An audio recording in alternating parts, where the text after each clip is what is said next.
Hello guys, welcome back to my channel and enjoy this fanfic part 1. Now let's start the fanfic. It was the dead of night when Uzumaki Naruto found himself wandering the streets of Konoha. During the day, the streets of Konohagakure were teeming with people, but late at night, the streets were scarce of life. The streets were only lit by the bright moon and starry sky above, and the sound of crickets chirping filled the otherwise silent night. Naruto enjoyed walking these streets at night. It helped him feel more at peace despite the inner turmoil within him. Naruto was a young, 11-year-old boy, with spiky blonde hair, bright blue eyes and slightly cherub-like face. He was wearing an orange tracksuit with blue on the upper shoulders area as well as around the waist, a white swirl with a tassel on the left side, a red swirl on the back, a large white collar, orange pants, blue sandals, and a pair of goggles on his forehead. Perhaps the most prominent feature about the young blonde were the 3 whisker marks that ran horizontally across each cheek, giving him the appearance of a fox or cat. All of the villagers in Konohagakure despised Naruto's very existence for reasons that the young boy did not even know. No matter where he went, the small blonde would be subject to glares and sneers sent his way, and when they weren't looking at him with hate-filled eyes, they were ignoring him, as if his very existence was beneath their notice. It had been like this for as long as he could remember, and never ceased to make him feel worthless. Despite this, or perhaps in spite of it, the way people ignored him only fueled his desire to become Hokage, the leader of his village, even more, so that the villagers that resent him could become people that look up to him and acknowledge him as somebody who wants to help his village. A small, genuine smile came to his face as he took a deep breath of fresh air through his nose and exhaled through his mouth. Naruto smiled all the time no matter the situation, but to those who knew Naruto well enough could tell that it was nothing but a mask to hide how negatively he truly felt.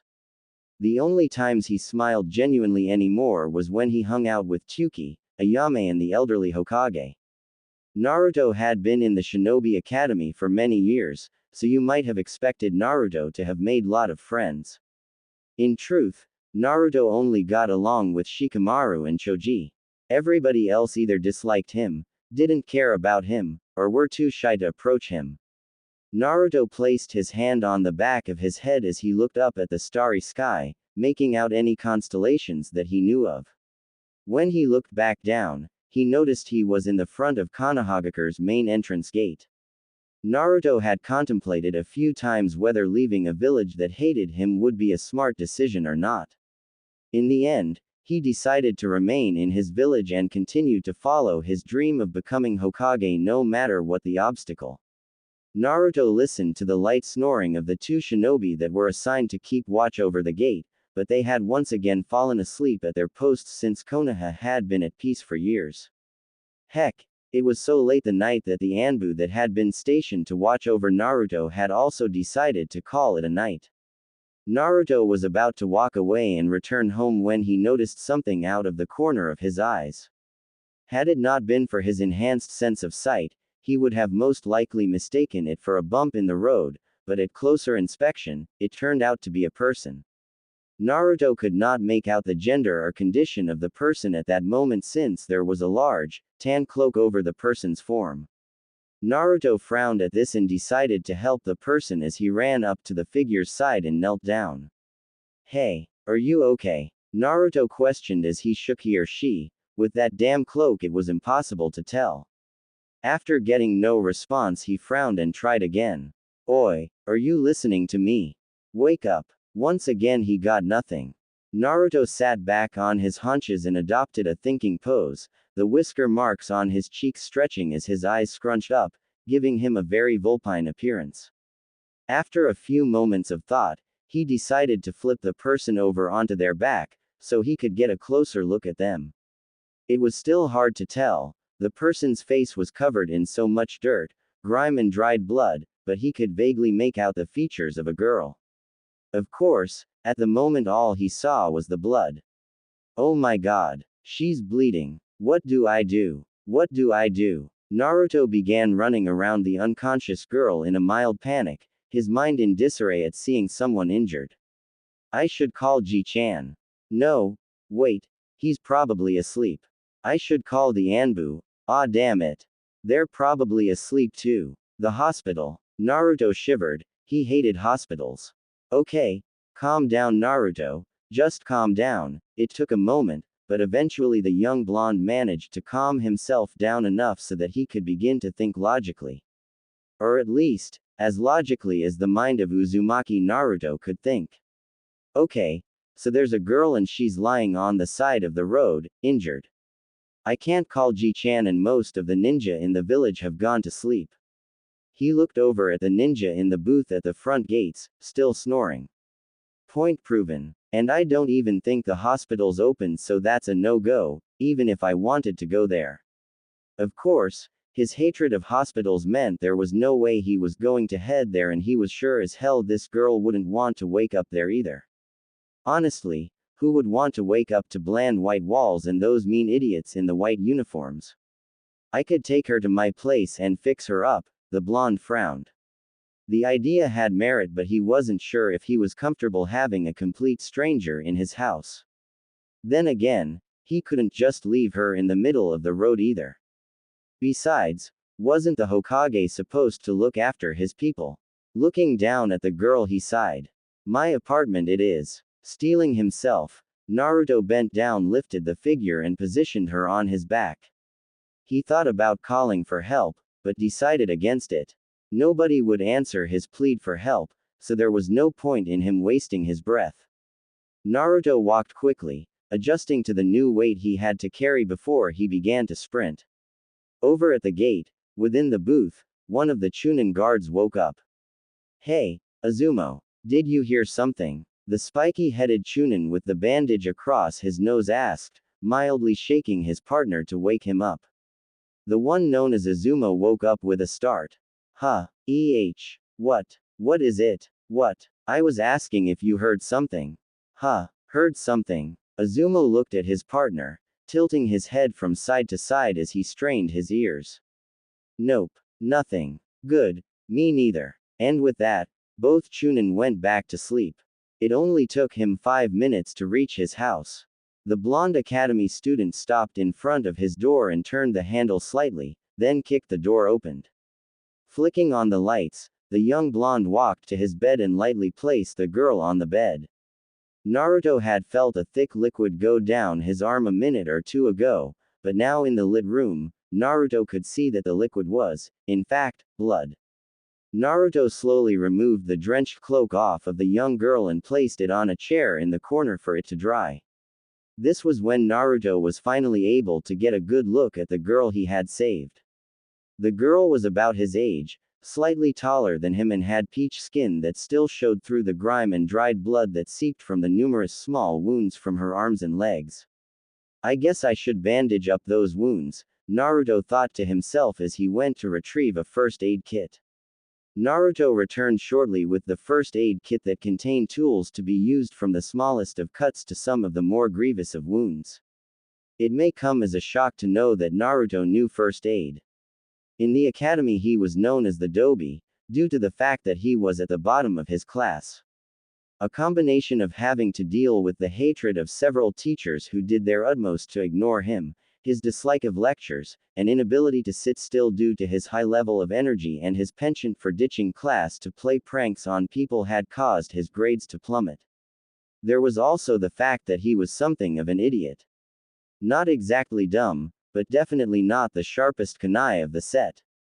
However, if there was one thing Naruto did know how to do, it was dress people's wounds. Throughout his life the young blonde had gotten more than his fair share of cuts, scrapes and bruises from the various pranks he had pulled and the times he had trained. Though he would admit he pulled more pranks than he did train. Naruto only removed rubbing alcohol and bandages from the kit since it was all that would be needed and packed everything else away. Naruto then proceeded to carefully pick up the blonde's arm and chose the wound he would begin with. He lightly dabbed at the wound, watching her cringe lightly in her sleep before he placed a bandage over the cut. Naruto repeated this process until he had completely finished. Placing what remained of the rubbing alcohol and bandages back into the first aid kit, he stood up and returned the small box where he had found it. Naruto returned to the girl and scanned her sleeping, bandaged form.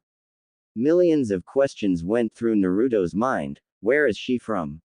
Why is she hurt? What's she like? Will she be nice? Will she be mean? These questions and more zoomed through Naruto's mind and were only interrupted when a long yawn escaped him. Naruto decided it was time to call it a night. He thought about where he should sleep. Would it be okay if he slept in his bed? Probably not. And besides, she was injured and she deserved her own place to sleep. With that in mind, Naruto walked to the closet at the corner of the room and retrieved a futon, a spare pillow and a blanket in case it got cold during the night.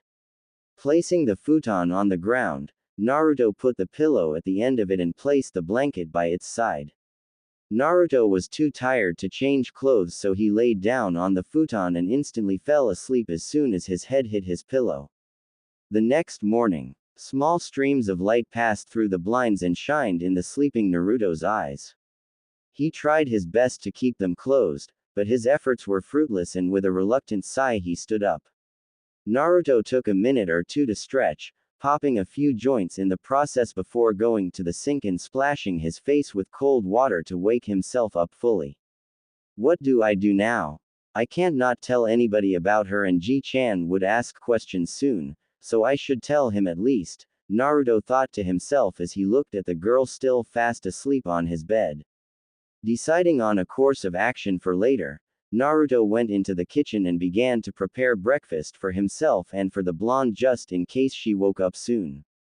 As Naruto prepared breakfast, his thoughts wandered off to the thought of him finally graduating from the academy and going on dangerous mission.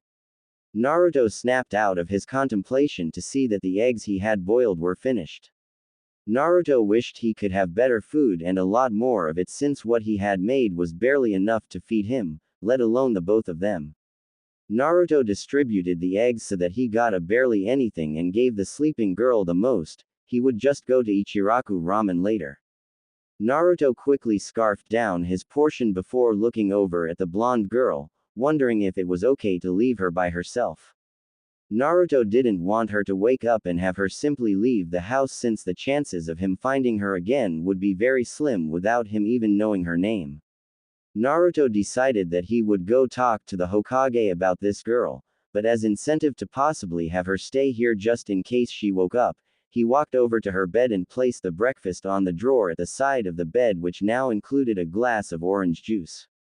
If she saw the food, then she might see that she was in the house of somebody that wouldn't cause her any harm. Naruto got ready to leave when he heard the blonde girl stir in her sleep before watching her sit up in the bed. When she opened her eyes, the first thing she saw was Naruto's face, and as her first instinct mandated, she slapped him across the face, sending him across the room. Who are you and where am I? The girl demanded, standing on the bed, having been frightened by her new surroundings and this new stranger. Is that how you go treating somebody that takes you off the street, fixes you up and gives you their bed to sleep in? Naruto shouted back in anger. That slap didn't really hurt, but it stung, and to him, it showed an ungratefulness for everything he had done. The girl blinked twice at what the young blonde boy said before she looked down at herself to see that all the wounds she had were bandaged and she was standing in the only bed in the square apartment, and then she looked to her right to see a handful of hard-boiled eggs.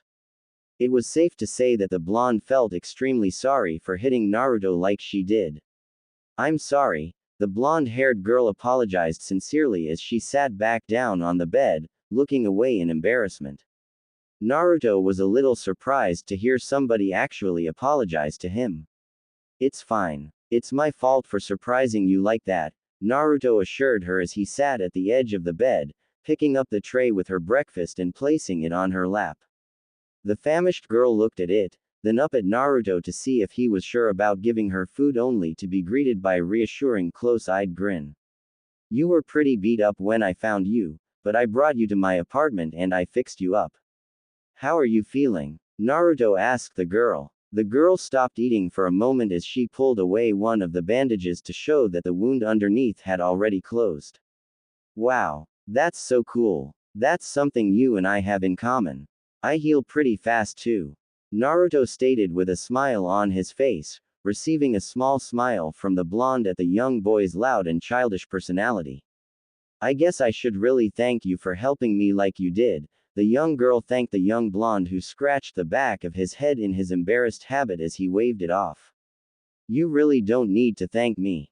I wouldn't be able to turn my back on somebody who needs help, Naruto told her modestly as he laughed.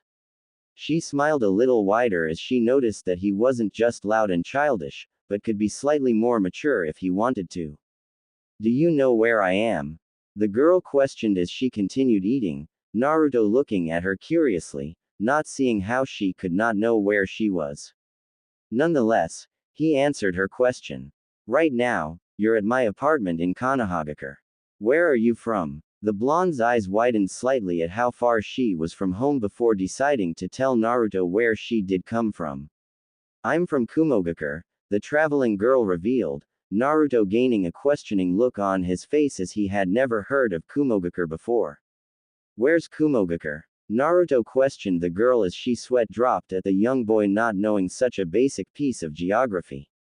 Kanahagakure is in Hai no Kuni to the south while Kumogakure is in the Kaminari no Kuni in the far northeast.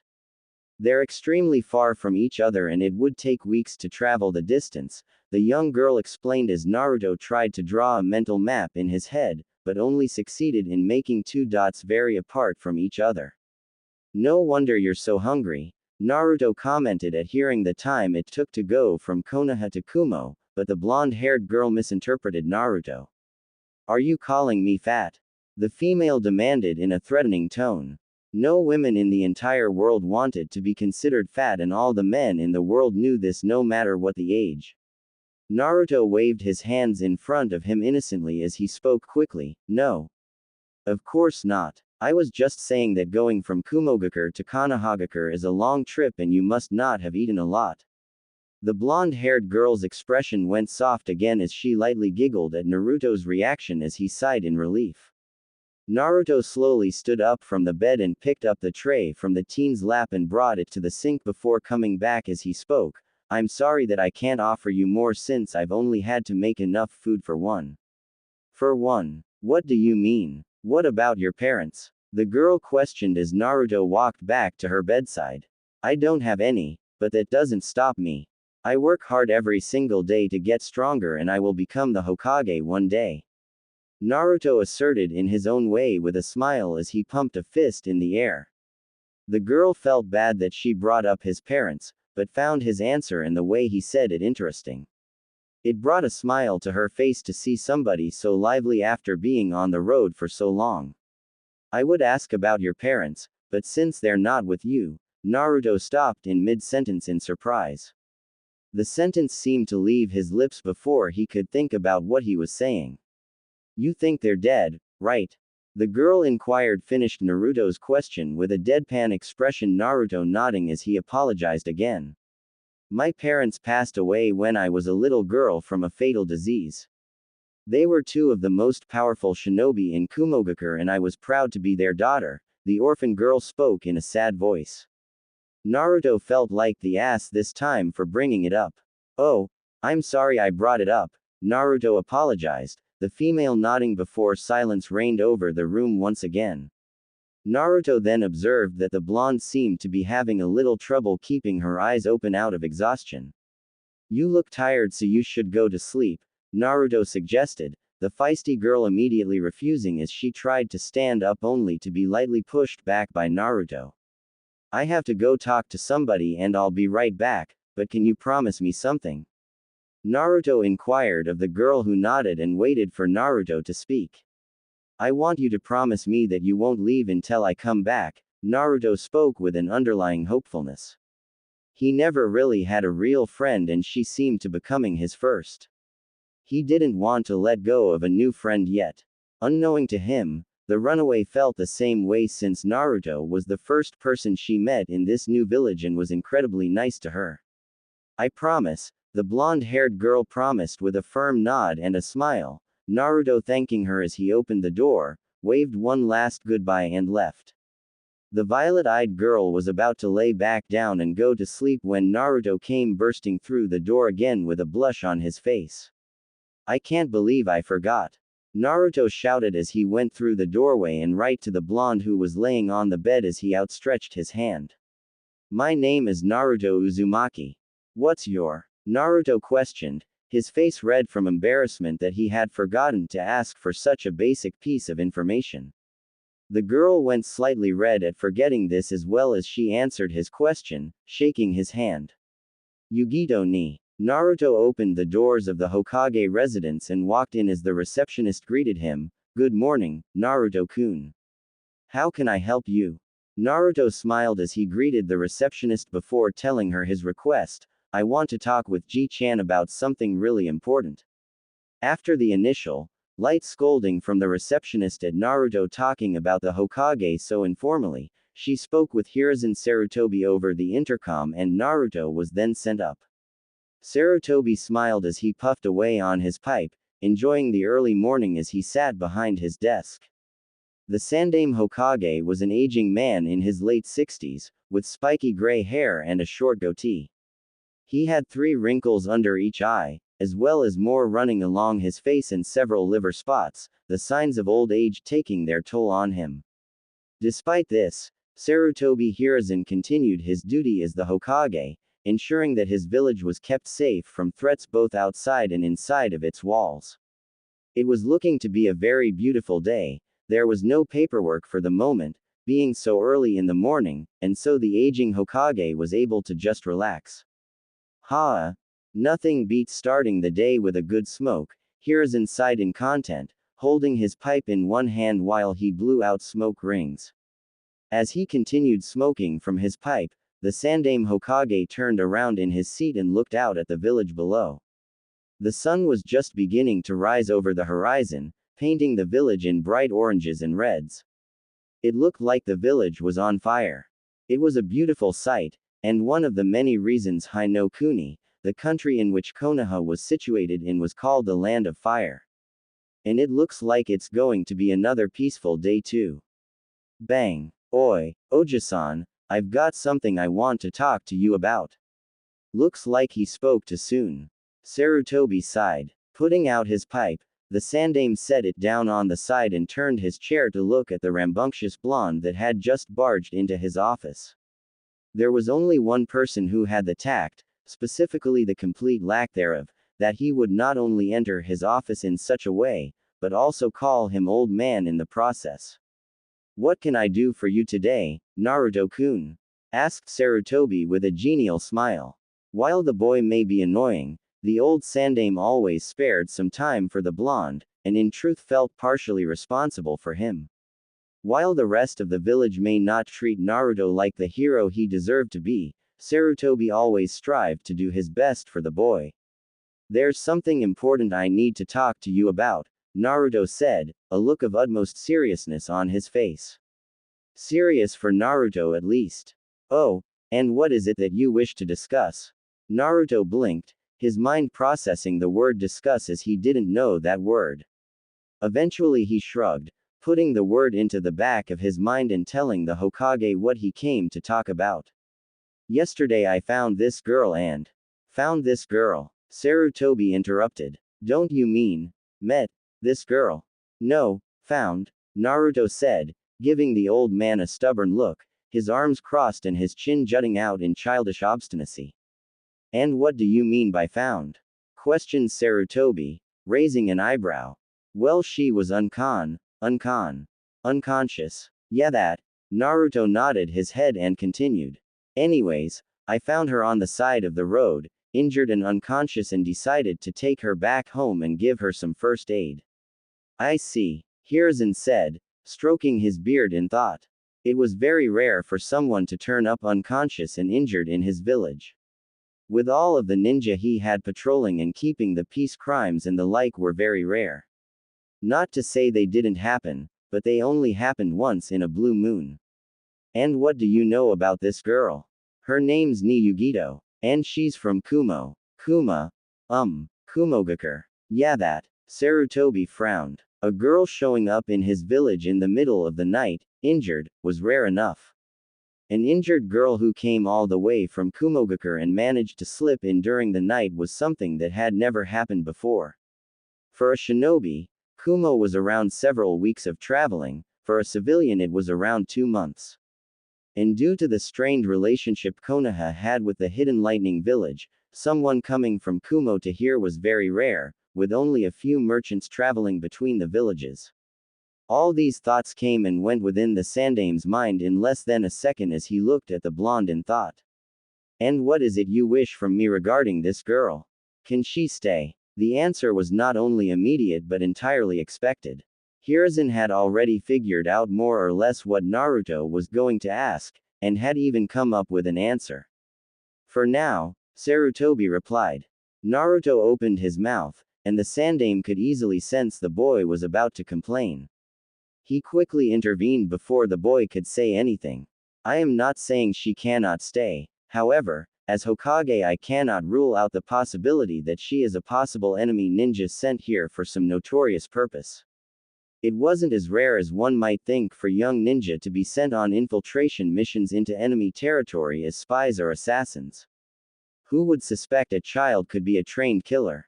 Not counting some people who were legendary for being child prodigies. How could you say that? Naruto exploded. She was injured when I found her. It's obvious she's not. She could be faking it. Naruto-kun, Sarutobi interrupted the boy's rant. There are many ninja in this world who have graduated at an age as young as you, some even younger. As Hokage it is my duty to ensure that it remains protected from all threats. Naruto couldn't argue with that. The moment Sarutobi had brought up his duty as Hokage, the blonde was cut short. Being someone who wanted to be Hokage himself, the young boy would never say anything that might slight the title of Hokage. So she can't stay? Asked Naruto, sounding depressed. I didn't say that, Sarutobi said, making the blonde look up. I merely said I must ensure that she is not a threat before I allow her citizenship. I will need to speak with one of my shinobi, and he will interview her and ensure that she is not a threat to the village. Afterwards, if everything checks out, I will simply have her fill out some forms that will make her a citizen of Konoha. Oh, now, it will take a while to set up the interview. The ninja I have in mind is currently busy with something I have him doing. It will be about 2 days before the interview takes place. In that time I will allow you to show her around Konoha. It would also allow him to observe the girl before the interview and help determine whether she was a threat. How does that sound? Great, Naruto said. I'll tell Yugito right away. Thanks Oja-san. Sarutobi watched as Naruto ran out of the room. When the door closed he pressed a button on his intercom and spoke into a small microphone. Miss Keizuki, please inform Inoichi-san that I wish to see him at his earliest convenience. Right away, Hokage-sama, came the voice from the speaker system. Turning the intercom off, Sarutobi opened a drawer in his desk and pulled out a small, crystal orb. He set it on a pedestal and ran through a few hand seals, activating a jutsu within the orb. The orb took on a blue glow briefly, before an image appeared inside, one of Naruto running through the streets, a grin stretched across his face. Now, it's time to find out more about this Miss Ni Yugito. Yugito awoke to the bright light streaming in through the window. Her eyes fluttered open briefly before shutting them again when the midday sun's rays hit her eyes and burned her retina. She rolled over onto her face, away from the light, then opened her eyes again. A few moments later, after letting her eyesight adjust, Yugito Ni pushed herself into a sitting position. She looked around the room, remembering that this was Naruto's bedroom. Thinking along those lines brought a bit of a blush as she had never been in a male's room, or anybody else's for that matter. The bedroom was very basic. Aside from the bed she was resting in, there was a large poster of the Konoha leaf symbol behind it. To her immediate left was a potted plant, a small palm tree that was bred indoors. A glance off to the side she saw a window that showed a perfect view of the famous Hokage monument, the mountain that had the 4 Hokages carved onto it. On the other side was a basic nightstand with an old, orange alarm clock. Over on the opposite side of the room was a large dresser made of a lighter wood than the nightstand, and next to that was a full-body mirror leaning against the wall. There was also a sliding glass door on the opposite side of the door leading out of the room that led to a balcony. She could see the steel railings bordering it and a pair of slippers sitting off to the side. The room itself was made up of light green walls, worn and faded with several cracks on them. A calendar was hanging on one side of the wall, and there were a few small posters with various kanji on them. She even saw one next to the palm tree with a cup of steaming ramen on it. How weird was that? The lower third of the wall was made of up-tiled wood. There were a few stains that came with age, but other than that it looked well kept. The ceiling, like the walls, were green in color and the floor was made of wooden paneling in a light red color. Yugito thought the place looked kind worn and aged, but it was obvious that Naruto took decent care of the place. Letting the sheet fall off of her body, she got off the bed, bare feet touching the floor as she stood up and stretched for a moment. However, as she stretched, a wretched stench hit her overly sensitive nose. Her nose crinkled in disgust, and it took her a moment to realize that the smell was coming from her. This was something Yugito realized she should have expected. Having been on the run for nearly 3 months, she'd had very few chances to bath, the last time being about 3 weeks ago. Obviously, she was going to be dirty and smelly. Naruto said he had to go speak to someone, and since he didn't wake me up, he should still be out. Despite this thought, Yugito decided she would check to make sure Naruto was really gone. Walking over to the door, the blonde-haired female opened it and walked out into the small hallway. She quickly checked the dining room and the kitchen. When she was sure Naruto was not in the apartment, she made her way to the bathroom. I'm sure he won't mind if I take a shower, she thought to herself. He had been very kind to her thus far, and she was sure he would be fine with her using his facilities to get clean. Who knew, he might even be appreciative that she wasn't smelling like she hadn't bathed in weeks when he arrived home. The bathroom was very basic and small, not that Yugito expected it to be large or anything. Her bathroom back in Kumogakure had been even smaller. It had all the basics, a toilet and sink situated next to each other. The sink was pressed up against a wall that stuck out of the room and stopped about 1/3 of the way in, revealing a small entrance where the bath most likely was. On the wall opposite the toilet was a towel rack with several fluffy orange towels hanging off of them. Yugito moved across the floor, passing through the small entrance to reveal her earlier assumptions had been right. There was a small bath, large enough to fit one person comfortably. Unlike most baths, the heating device was on the side, and a large pipe was sticking out from the top, curving up and out of the room via through the wall. Off to the side was a small stool over a drain with a wooden bucket. Walking up to the bath, Yugito turned on the faucet until a steady stream of cool blue water began pouring out. Then she turned on the heating unit, cranking up the small dial to start a fire inside of it that would heat the water. With that done, Yugito quickly made to get undressed. The first thing she took off was her shirt, the tight black shirt with a purple patch that ran along the lower part of her torso and half of her chest, slid off as she grabbed with it both hands by the hem and lifted it up. Looking at it, she noticed that it was very dirty as well. Her pants were too, and she realized that her clothes would need to be washed as well before she could wear them again. Steam soon began filling the room.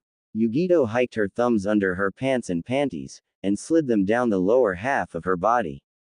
Stepping out of them, the now Yugito folded her clothes, quickly walked out of the bathroom. It took her a while, but she was able to eventually realize that this apartment did not have a washing machine, meaning, much to her displeasure, she would need to wash them by hand. Sighing, she went back to the bathroom and decided that could wait until after she was clean. After setting her clothes on the toilet seat, she grabbed the bucket and went over to the bathtub.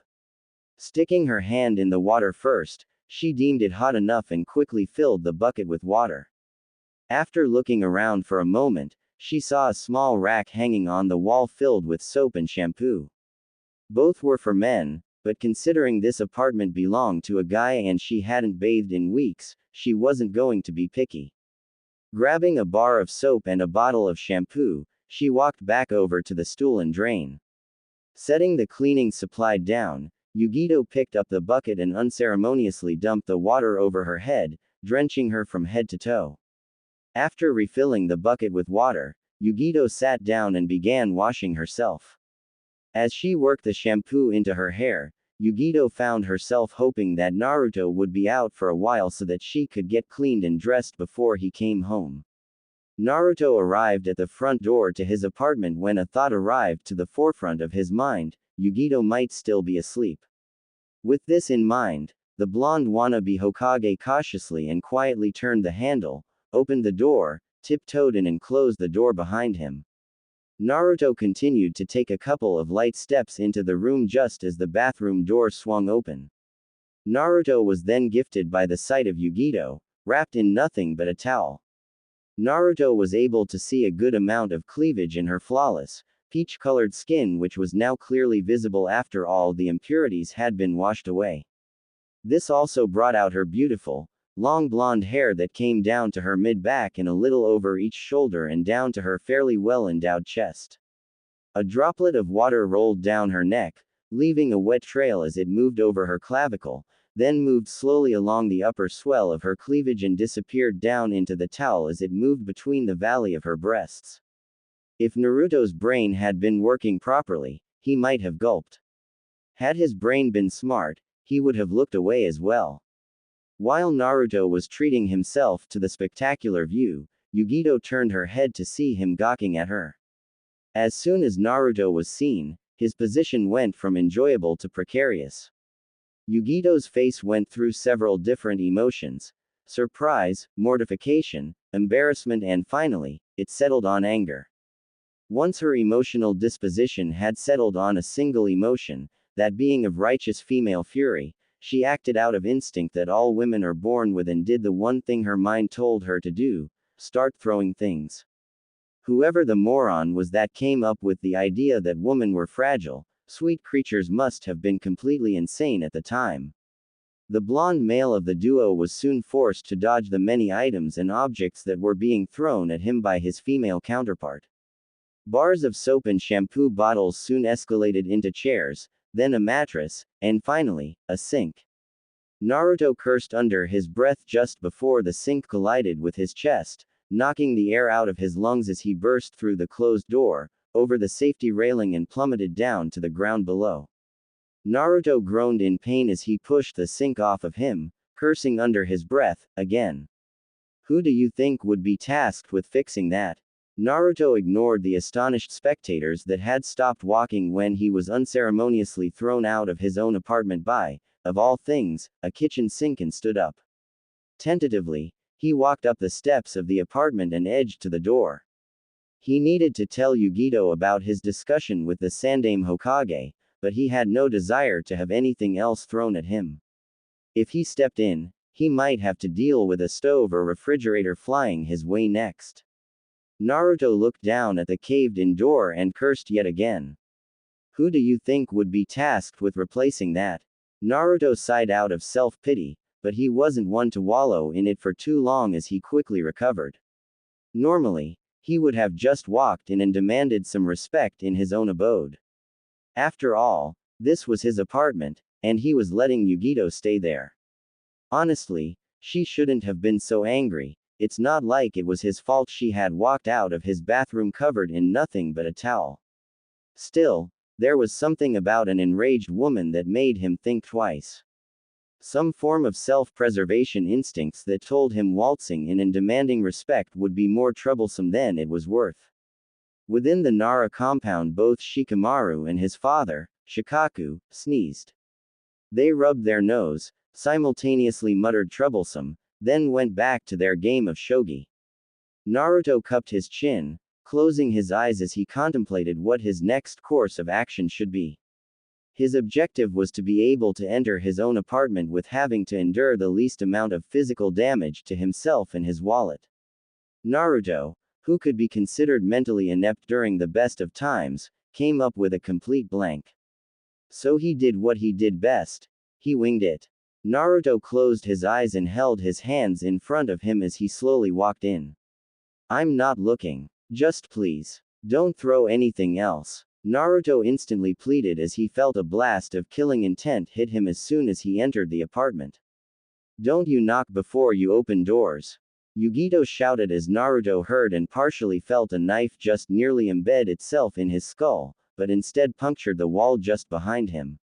What Naruto felt like saying in response was, "This is my goddamn house, so I don't need to goddamn knock." Datbayo. However, even the small spec processor he called a brain knew that would be a bad idea. Instead of saying what he wanted to say, he said, "I thought you were sleeping and I didn't want to wake you up.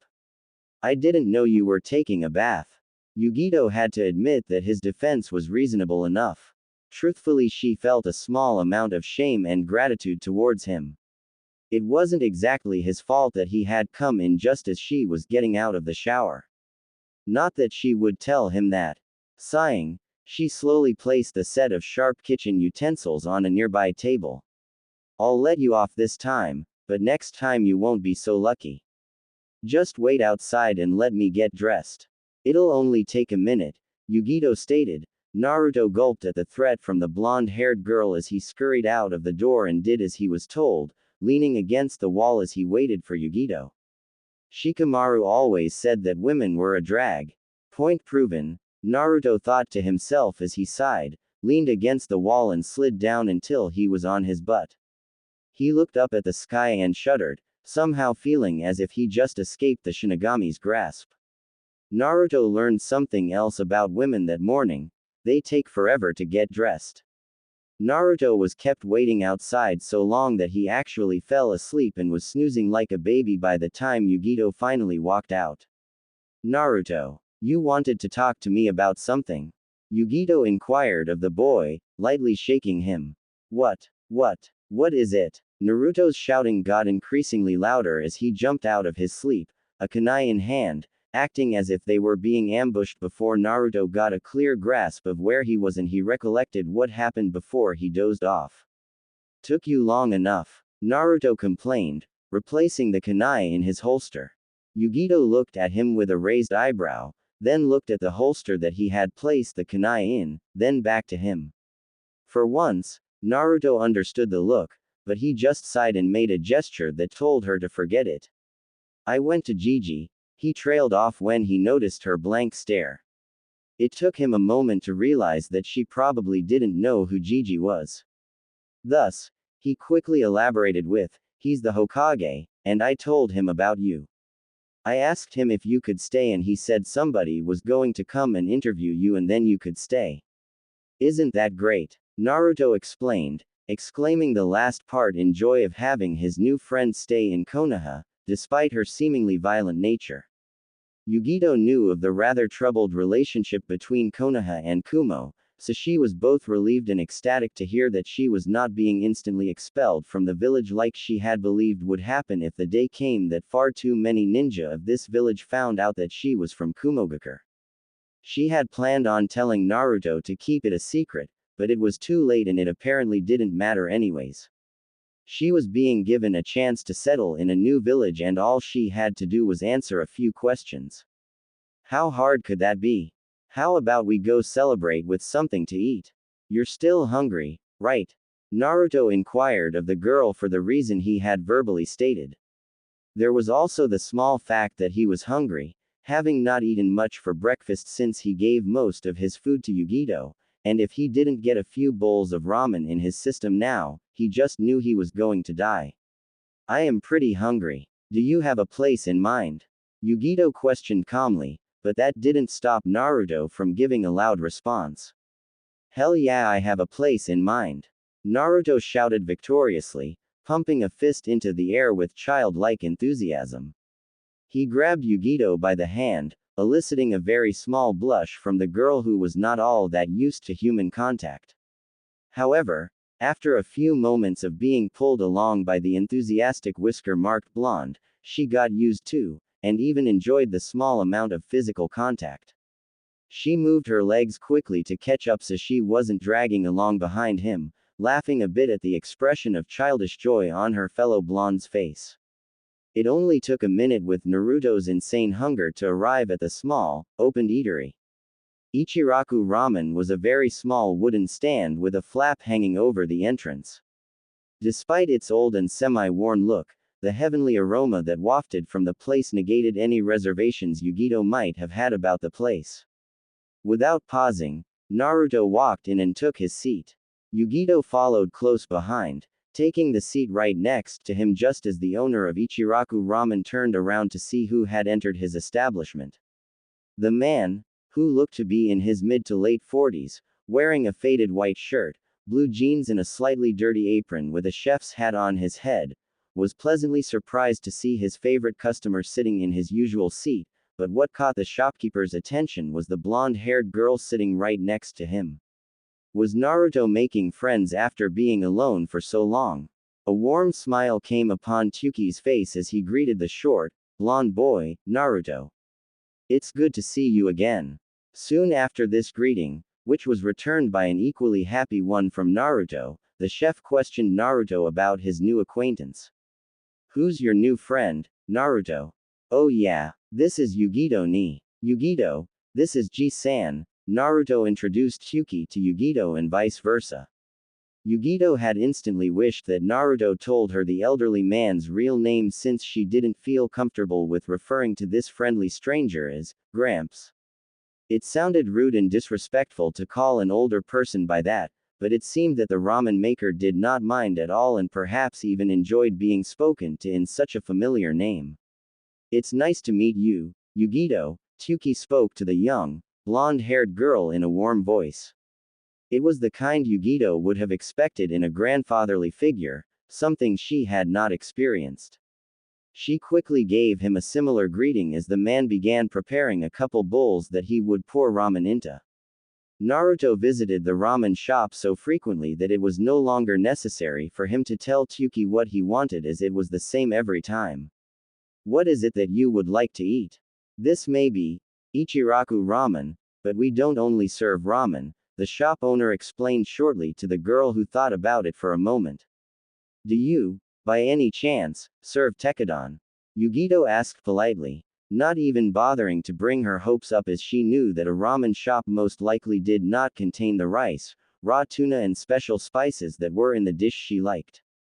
I'm sorry, but we don't serve tekkadon here, Tsuki apologized, but also made a small mental note to possibly begin making it.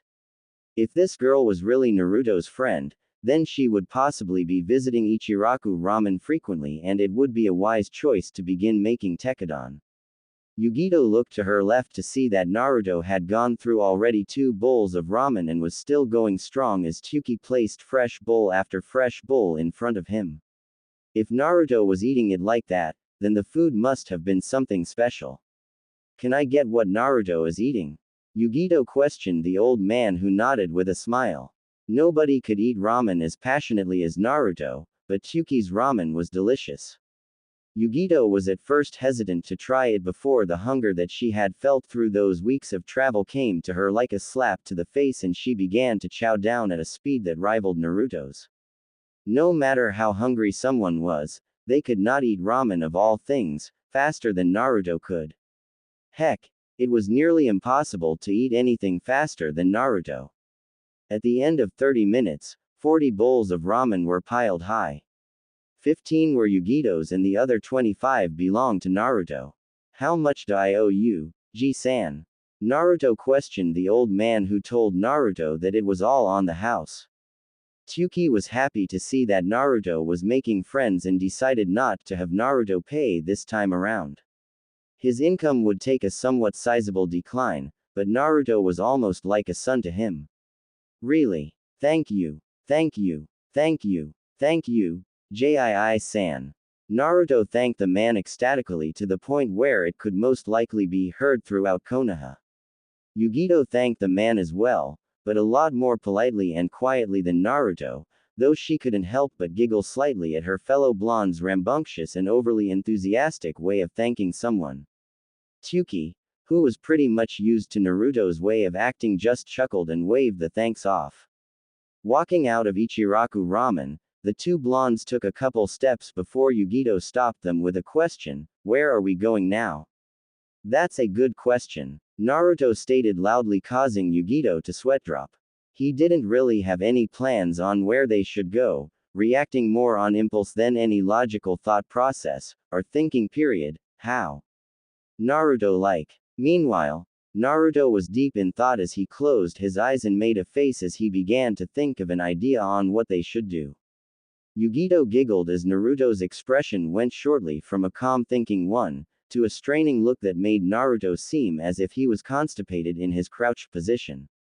It was only a minute later when Naruto finally had his eureka moment, jumping high into the air as he pumped his fists, shouting, "I got it. Since you're going to be living in this village, I should show you around, right?"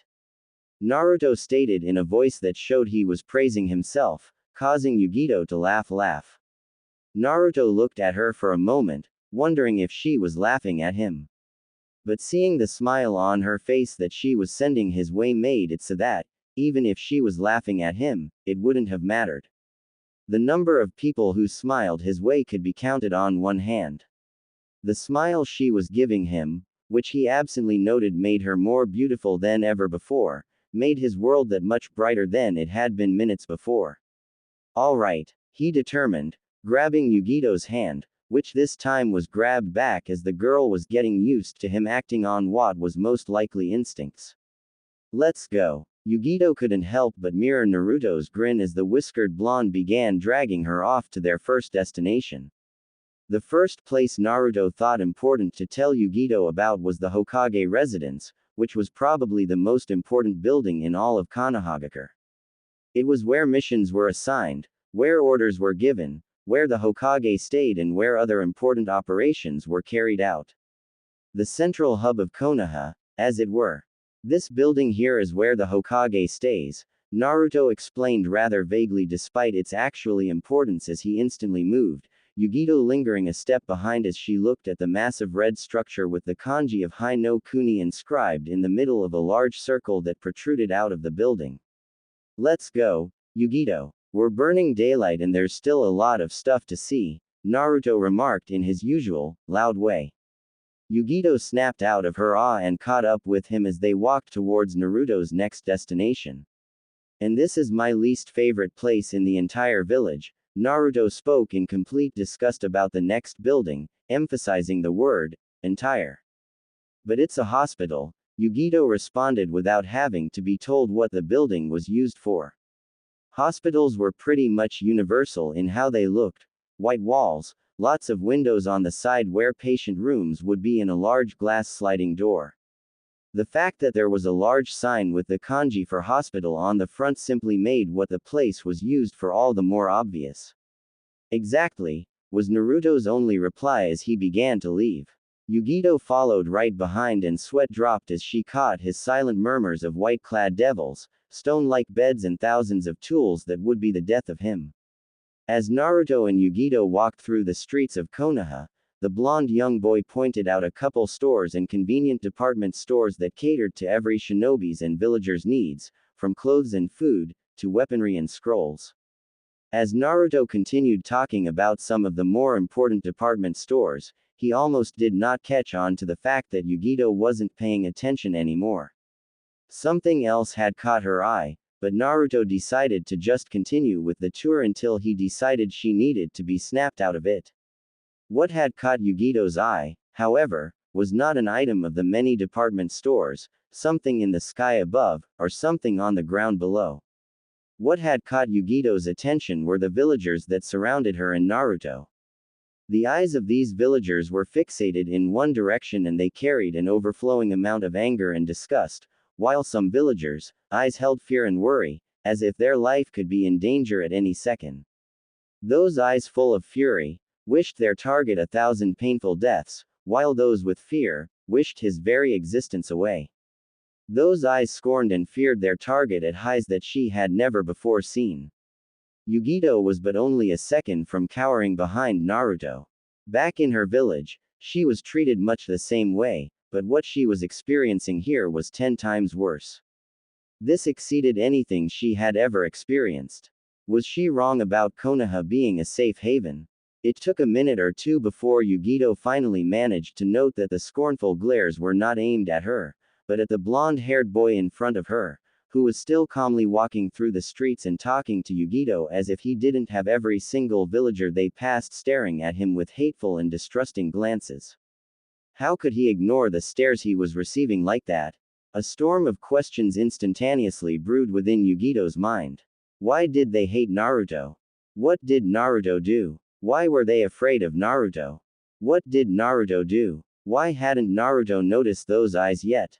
Yugito's efforts to answer all of these questions were in vain as they only multiplied and succeeded in frying her mind from overuse.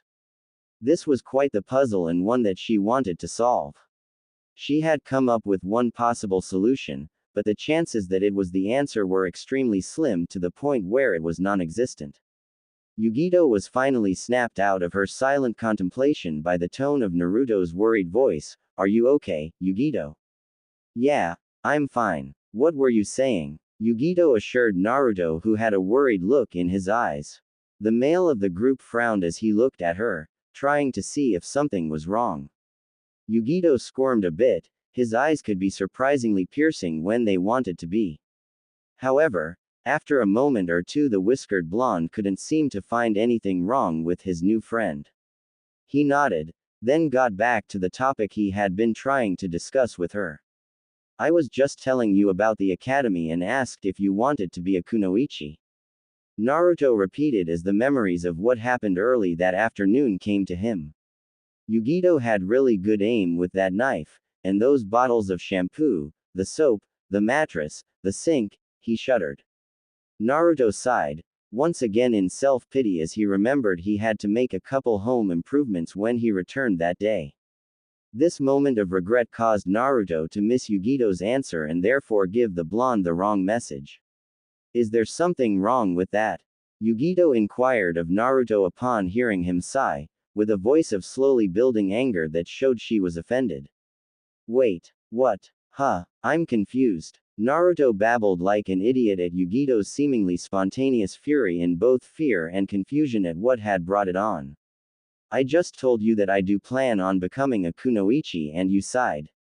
Yugito accused vehemently, wondering why that got Naruto upset. Did he think she was incapable of becoming one? Did he think she was too weak, because she wouldn't think twice about proving him wrong? Even if she was not in her home village anymore, she would still become a strong and proud kunoichi and nobody was about to take that away from her. Naruto shook his head vigorously as he waved his hands in front of him, trying to show his innocence. You got it all wrong. I was just thinking about something else and I wasn't paying attention to your answer. Naruto's mood went from fearful to bright and cheerful upon remembering her answer. That's right. You said you were going to be a kunoichi.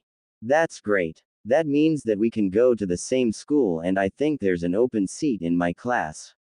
That means we could be in the same class. That would be so cool.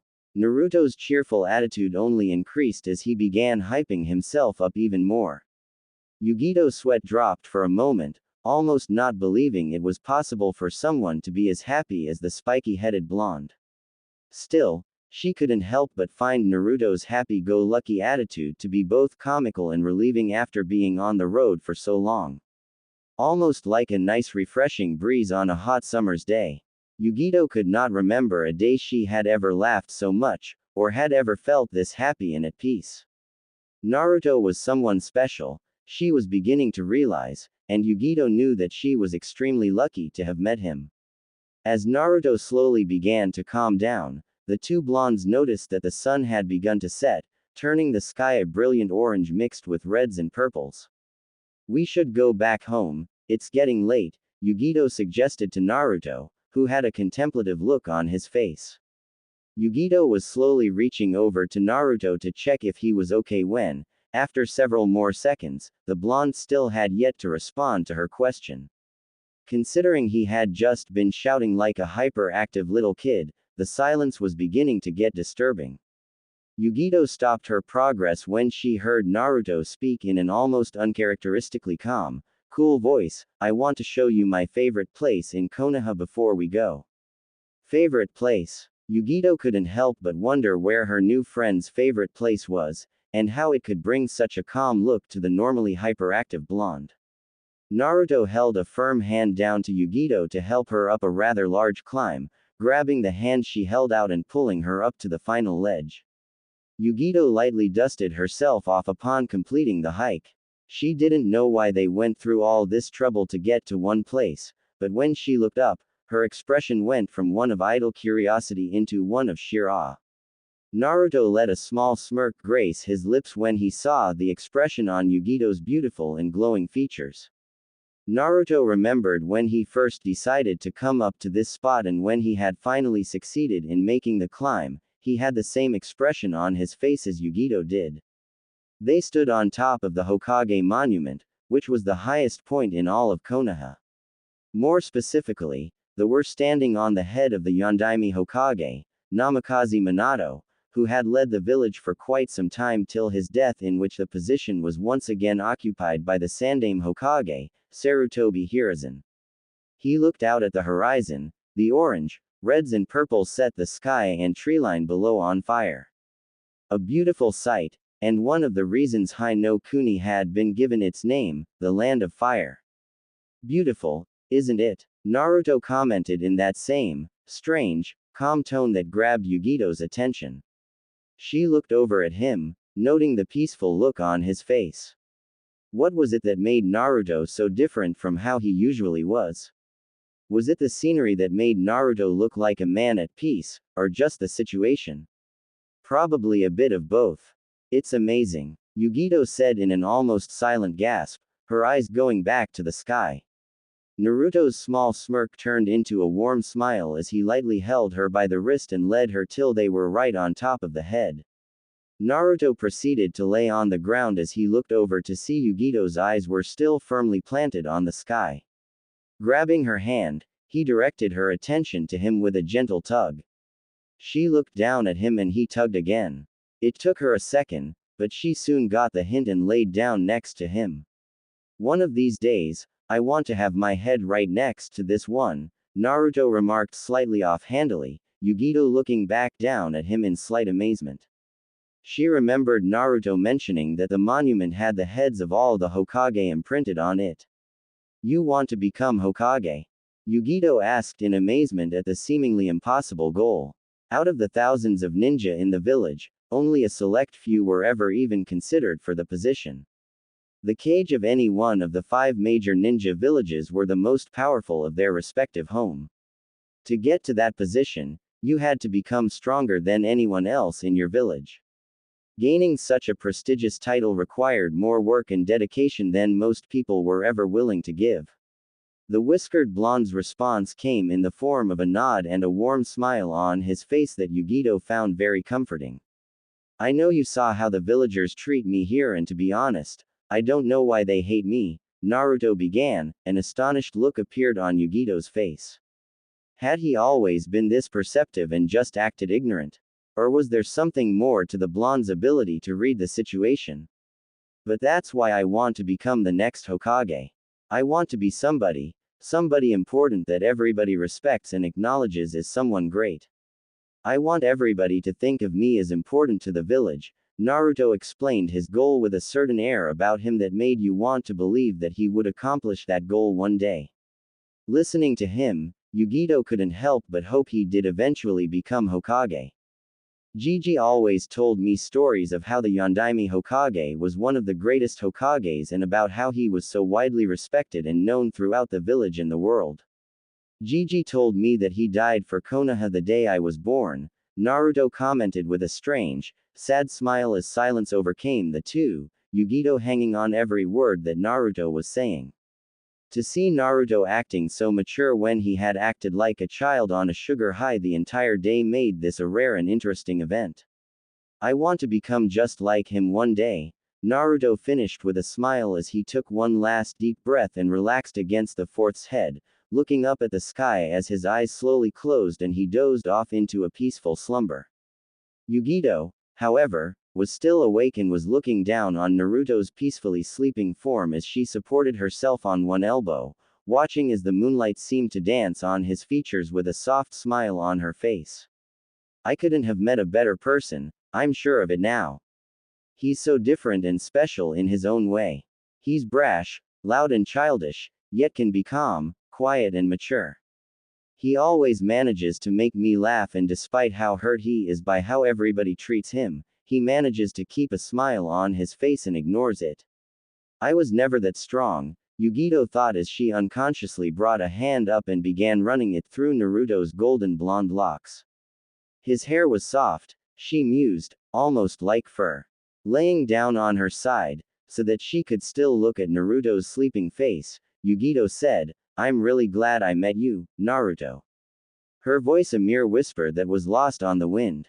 Soon, the peaceful atmosphere that had overcome the area began to lull Yugito into a sense of security.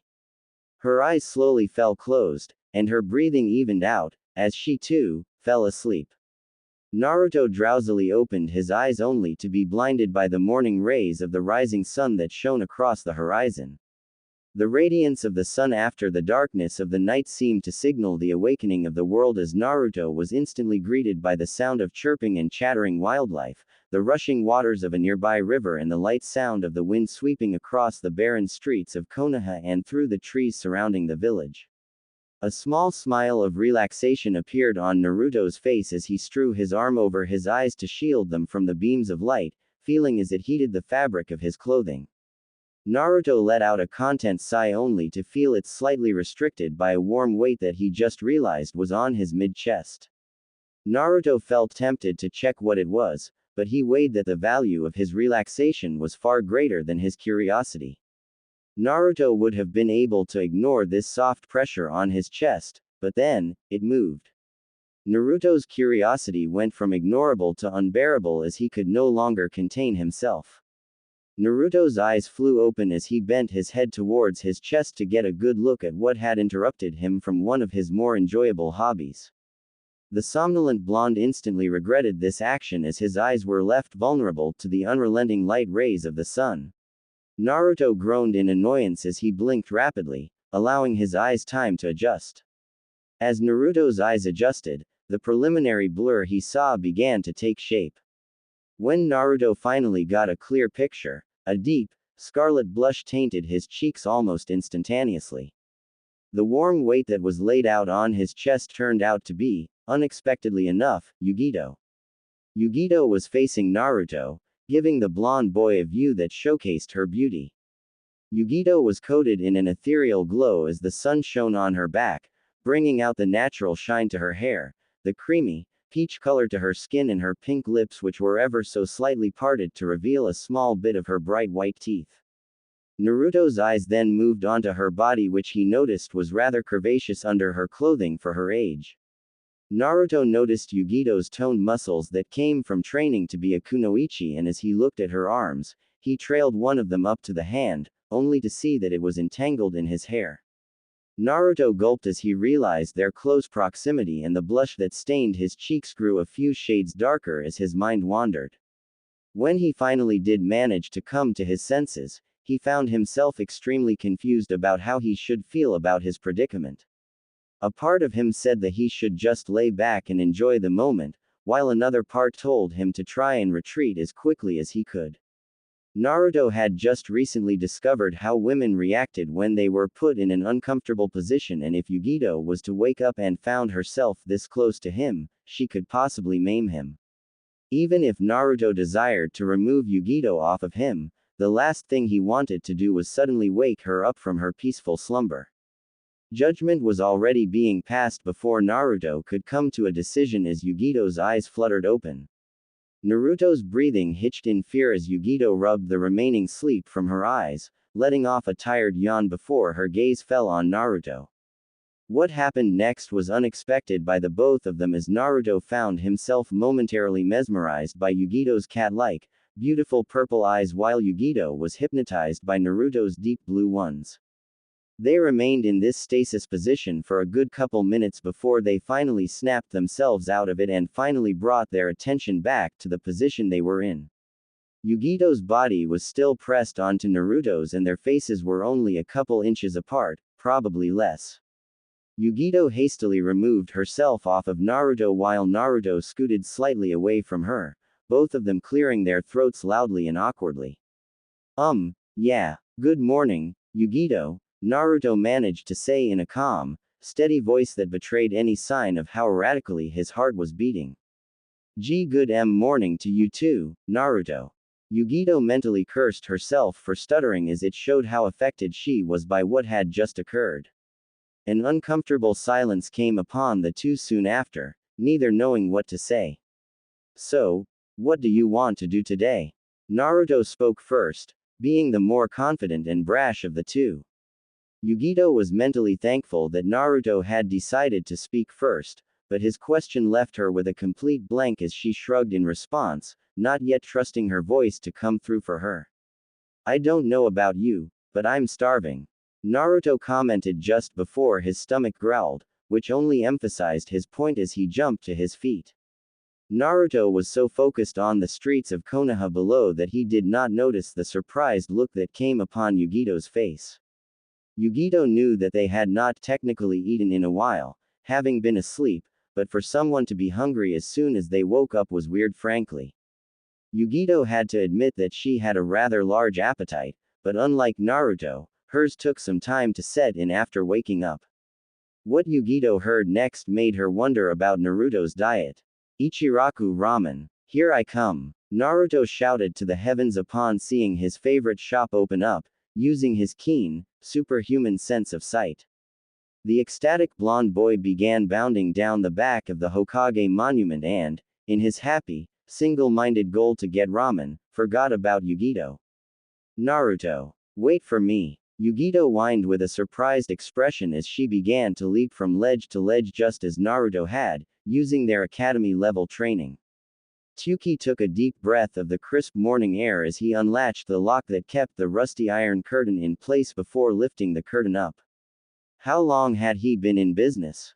Far longer than I can remember, Tsuki mused to himself as he stepped in and behind the counter, arranging the appliances for the new business day.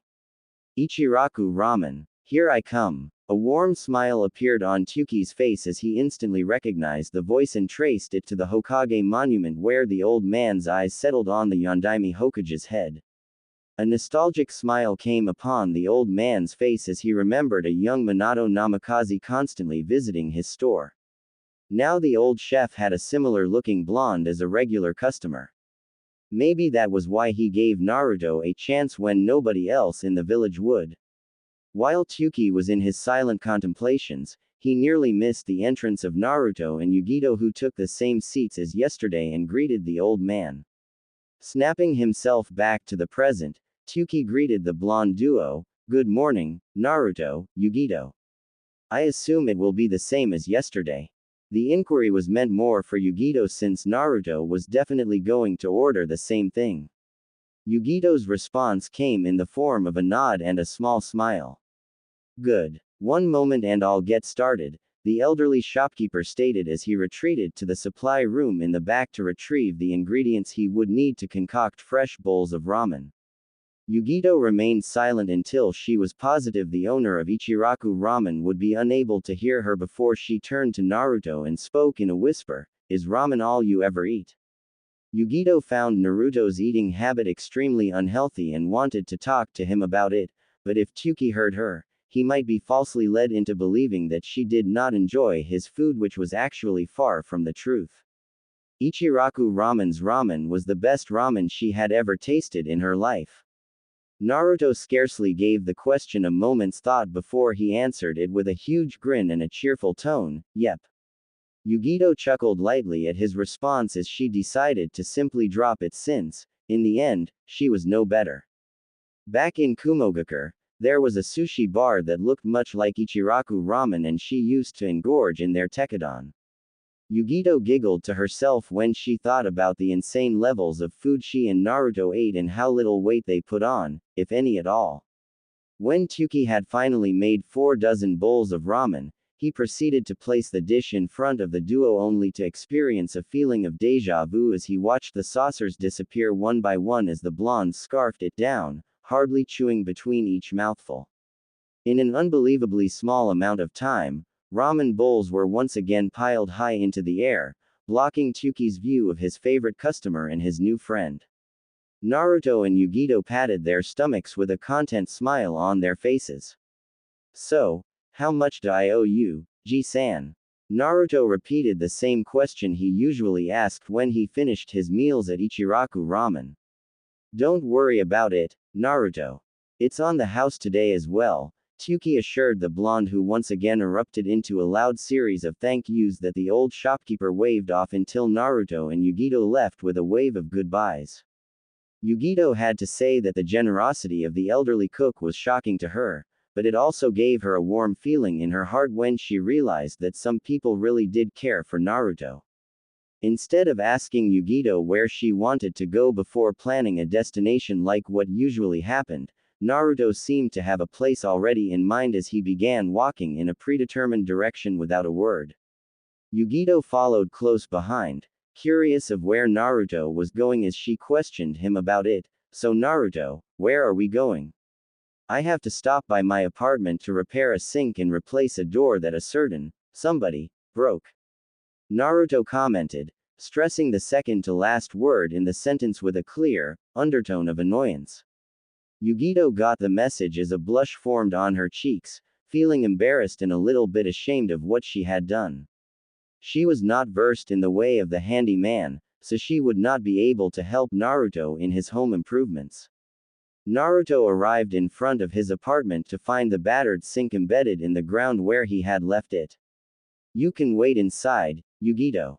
I'll be right up after I get a few things I need, Naruto suggested, deciding not to make Yugito feel bad for putting him through this labor. Naruto had sensed her down mood since he had commented on the repairs and decided to stop after that. Yugito nodded as she quietly walked up the stairs to the open entrance of the abode, deciding to stay out of Naruto's way until he had completed his task. Naruto sighed at Yugito's depressing mood, but decided to worry about it later as he pulled out a small set of keys and proceeded to go down a couple steps under the apartment where there was one rusty, metallic door that led to the basement. Naruto inserted the key into the lock and with one turn and a resounding click, the creaky door flew open as Naruto flipped on the light switch. This basement contained a vast array of tools, pieces of wood in a variety of sizes, screws of different lengths, certain spare home features, a large collection of cleaning supplies and in the very back, an enormous amount of different color paint. Naruto placed the keys back into his front pocket as he stepped into the medium-sized basement and began to scan the many shelves for what he would need. First, he retrieved a box that contained an assortment of tools from the bottom shelf and carried it by its convenient handle. Naruto then walked to the cluster of screws and took a couple boxes of different lengths and placed it within the tool box before delving deeper into the underground room. Naruto browsed through the different dimensions of wood until he found a spare door made for his apartment. Finally, carrying the replacement door under his free arm, Naruto retreated to the back of the basement and took a can of paint that had the same color as his walls and held it by clenching his teeth on the handle before grabbing a rolling brush and a tray. Having collected everything he would need, Naruto stepped out of the basement and closed the door behind him, not bothering to lock it as he would have to return the remainders of the supplies later. Soon after stepping back onto the streets of Konohagakure after exiting the basement, Naruto walked over to the disassembled sink and using his foot, launched it into the air and caught it on his back. Now having completely everything on his person, Naruto tediously walked up the steps, straining himself not to drop anything since his arm span was not as long as he would have liked it to be. In about a minute or so, Naruto walked back into his apartment and began to set down everything he needed on the ground one by one as Yugito watched in amazement, finding it surprising that Naruto could carry so much in one trip given his rather small stature. Although she did not say anything to him about it, Naruto was on the short side, being shorter than even she was. Before beginning the process of fixing the sink or door, Naruto stepped out of his apartment and grabbed the dented door before launching it, with accurate precision, into the decayed dumpster against the complex's side wall. Satisfied when he heard the sharp clang of wood hitting metal, Naruto strolled back inside and grabbed the tool box and detached sink as he walked into the kitchen area. Naruto inserted the sink back into the slot in the counter that it had been ripped out of and using 4 screws and a hammer, fastened it back into the counter so it would not be easily ripped out again. Naruto proceeded to replace the hammer and screws back in the box before taking out a wrench and bending down to get under the sink where he aligned and attached the severed pipelines. After about 10 to 20 minutes of working on the pipes, Naruto exhaled deeply as he wiped a few droplets of sweat off his brow as he turned on the sink and watched with a sense of pride and achievement as water streamed out of the faucet undisturbed. Naruto continued to place his hands under the flowing water as he splashed the cold liquid on his face, refreshing himself to begin repairing the door. An impressed expression came upon Yugito's face as she looked at the repaired sink, thinking to herself how capable of a person Naruto actually was.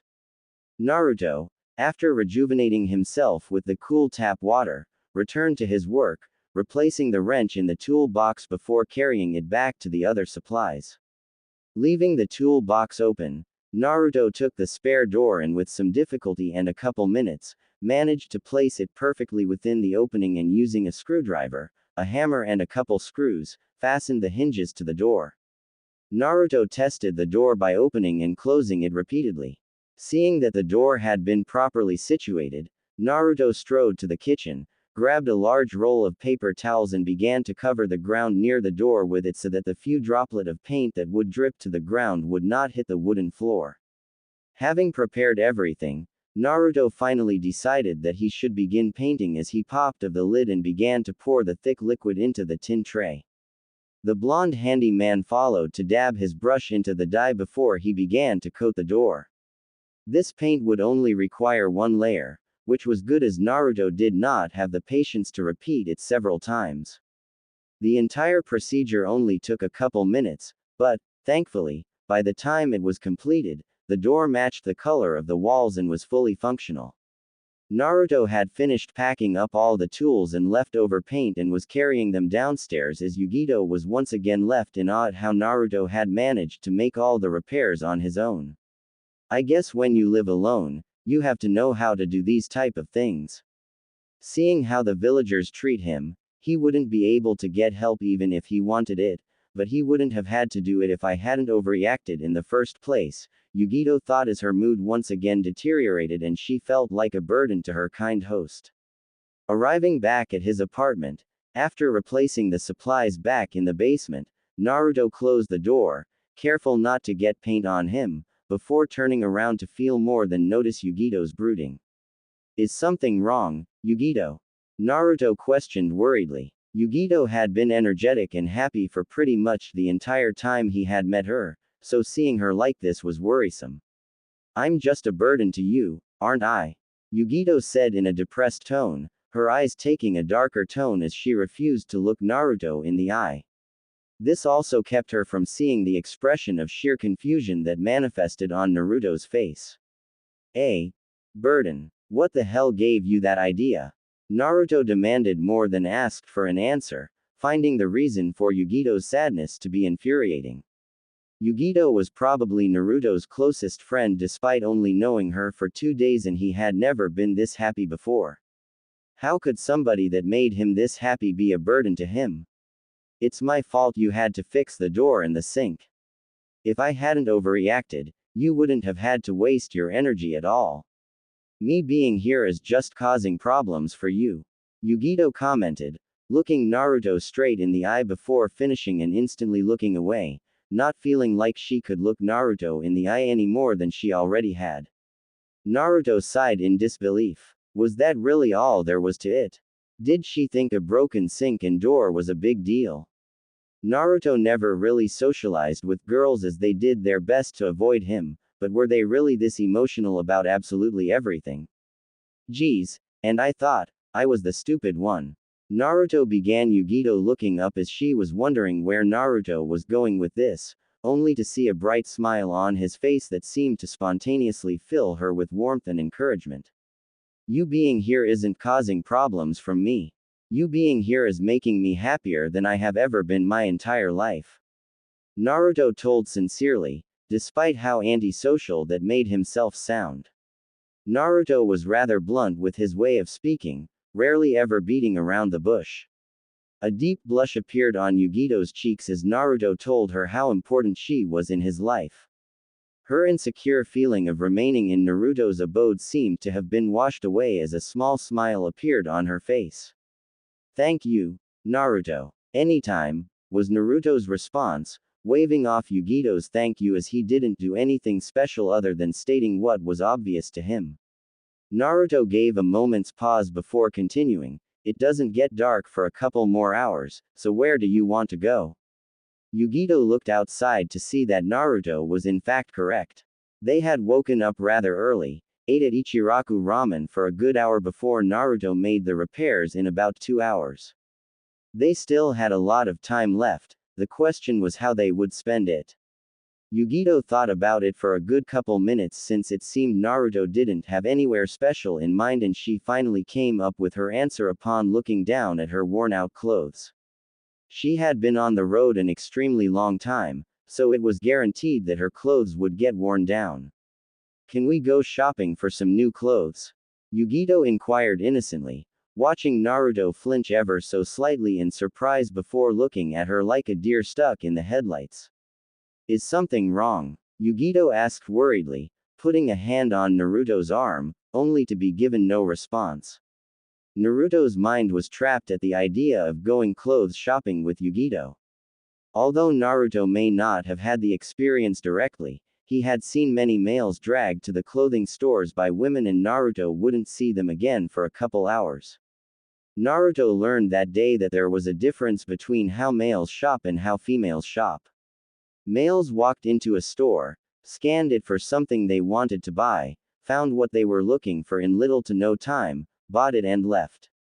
Females on the other hand went rack by rack, selected thousands of different types of clothing and tried every single one of them out before buying them. The worst part about it was that sometimes, the female would leave the store empty-handed, meaning all that time had been for nothing. Naruto did not want to waste his day shopping for clothes. "Naruto, is something the matter?" Yugito shouted, shaking Naruto more vigorously, finally getting a response from the blonde. "There's no way in hell I'm going shopping for clothes," Naruto vehemently stated, causing Yugito to pout as she didn't understand why. "Come on. Please Naruto. If I'm going to live here, I'm going to need clothes. Please, please, please, please." Yugito pleaded with the blonde-haired man, who turned his back to her, his arms folded across his chest, eyes closed, showing how against it he was. "Nope. I will not cave, Yugito. You can say, please, all you want." "Damn, I caved," Naruto muttered as he leaned against a wooden wall, watching as Yugito browsed through the many racks of the department stores at a snail's pace. Naruto regretted ever giving Yugito a tour of Konoha, as this experience proved to be a lot more boring than he could have ever imagined. Naruto's observation of a girl shopping had been spot on. They did take forever. The blonde duo had taken a break from their shopping trip to get some food at the nearby food court, which allowed them to waste about an hour or two worth of time. Yugito then spent another hour trying to get Naruto to buy some new clothes soon after, although with no results as Naruto refused, not seeing anything wrong with the clothes he currently had. Naruto looked down at about 20 or so bags, packed tight with different types of clothing, some of which he was embarrassed to be holding. On the plus side, Naruto had to say that the clothing weren't that expensive, but they were abundant. Naruto was thankful that he hadn't paid for Ichiraku Ramen the last 2 times he went, or he may have run out a lot faster than he would have expected. Naruto watched as Yugito picked another article of clothing from the rack and hooked it to her arm, Naruto already feeling his money pouch getting smaller, causing him to groan in self-pity. Naruto was so preoccupied in his own contemplation that he didn't notice another man leaning against the same wall as him in the exact same position as Naruto was in. The man was far taller than Naruto, had brown hair and had a hardened expression about him that made him look experienced, most likely a shinobi, although by his village clothing, it was hard to tell. "You caved too," the man spoke, acquiring Naruto's attention, who sighed, nodding his head in a defeated expression. "You know, I used to feel the same way as you did when I first had to come here back when my wife was a friend of mine. I used to think that it was the most boring and pointless thing that I have ever done and it was costing me money, but looking back on it, I feel stupid for ever thinking about it like that. The man spoke with a soft smile as he looked at his wife who was currently looking through the racks as well. Naruto was curious now. What made you change your mind? The brown-haired man closed his eyes as he thought about his approach to his point. Tell me something, kid. You're with the blonde-haired girl, correct? The brown-haired man inquired, opening his eyes as he pointed at Yugito. Naruto nodded as the shinobi villager continued, look at her expression. Do you see that smile on her face? Naruto looked over at Yugito to indeed notice a small smile of happiness on her face. Naruto received a feeling of contentment that he was able to cause that by accompanying Yugito here and paying for things that she quite literally needed. The brown-haired villager saw the smile that came upon Naruto's face and assumed that his point came across as he spoke, now you know what I mean. I was ignorant back then, but that feeling is why I come here whenever she needs me to. Besides, if you're lucky, she might reward you at the end of the day. The kind man gave Naruto a knowing smile and wink as he lightly pushed off the wall, getting ready to leave when he saw his wife motion to him that she was finished. A small blush came upon Naruto's face when he realized what the man was implying with his ending comment, but said his goodbyes to the pleasant man. It was only when the kind man had left that Naruto thought back and grasped the fact that a villager from Konohagakure had not been hostile towards him.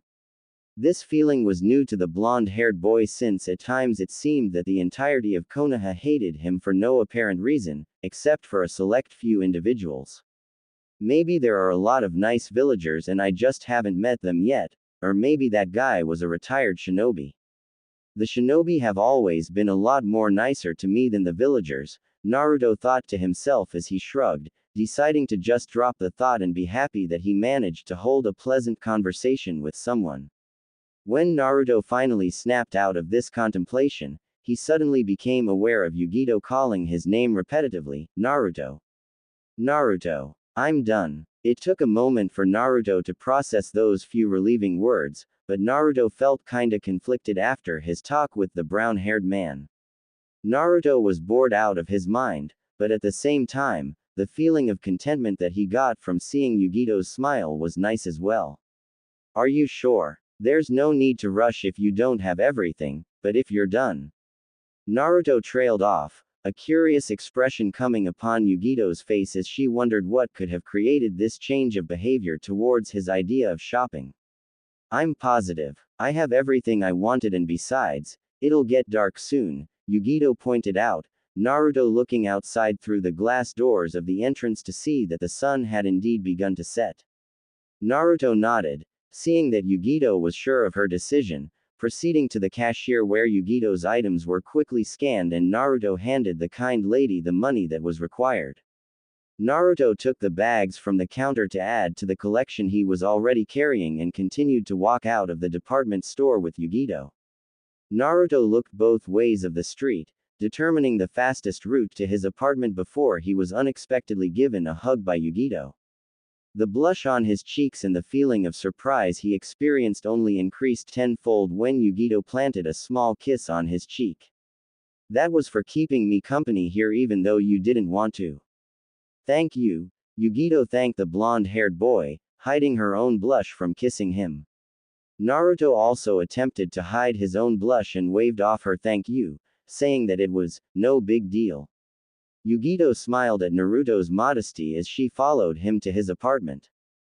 Through the corner of his eyes, Naruto spotted the brown-haired man from before and turned his head slightly, acknowledging the villager's presence. The brown-haired man gave Naruto a silent thumbs up and a smile causing Naruto to look away and chuckle. What's so funny? Yugito asked Naruto, curious about his seemingly abrupt laughter and smile. It's nothing. I just remember something a kind guy told me. The blondes soon arrived at their destination as they quietly walked up the stairs, simply enjoying each other's presence. Naruto removed a set of keys he carried from his pocket in preparation to open the door that he had just recently repaired. Thankfully, Naruto did not need to make a different key for this door as it used the same lock. Naruto halted his progress to his home when he took note of a middle-aged man leaning against his door, a shinobi by the looks of it. The man had long blonde hair reaching down to his back, which he wore spiky on top and ending in a long ponytail, blue-green eyes and strong facial features, which included a well-defined jawline. The man was wearing the standard Konohagakure flak jacket over a black outfit, complete with hand guards, forehead protector and a sleeveless red coat. The man reminded Naruto of his classmates, Ino Yamanaka. "Can I help you?" Naruto questioned in a more aggressive way than he actually wanted it to sound, not liking the fact that this stranger was waiting in front of his apartment for him and his new friend. "I assure you I mean no harm.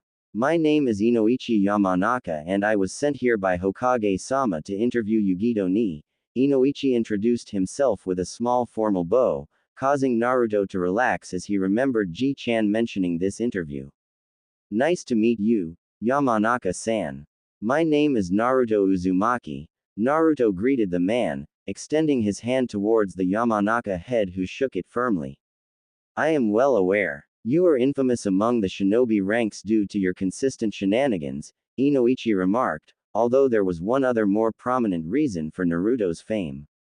The young blonde male only smiled sheepishly as he scratched the back of his head and chuckled lightly. "How about we go inside and you and Yugito can get this over with?" Naruto offered, trying to divert the attention away from him, walking past Inoichi before inserting the key into the lock and pushing open the door after an audible click. Yugito entered the small apartment after Naruto, followed by Inoichi. Naruto flicked the light switch, illuminating the room as he looked over at Inoichi.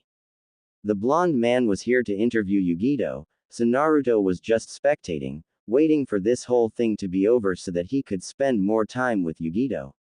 "I know this is your apartment, but I'm going to have to ask you to step outside. This interview is to be done privately," Inoichi ordered, just in case this Yugito ni was indeed a Kumogakure spy. Naruto scowled at the fact that he was yet again being sent out of his apartment. This was the second time in the past 2 days.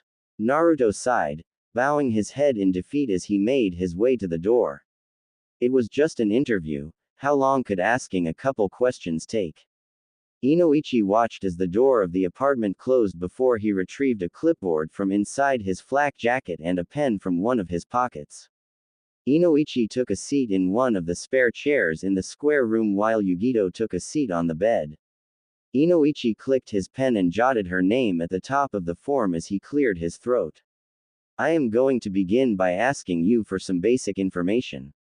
Please attempt to answer the questions to the best of your ability," Inoichi began in a professional manner. The last part was not necessary as the information was basic, but he was just following protocol. Yugito nodded, signaling that she was prepared to answer Inoichi's series of questions. The young blonde female was asked about her age, date of birth, any illness she might have or may have contracted in places outside of the village, if she had any family within the village and plenty of other questions of sort, Yugito rapidly answering them as best as she could.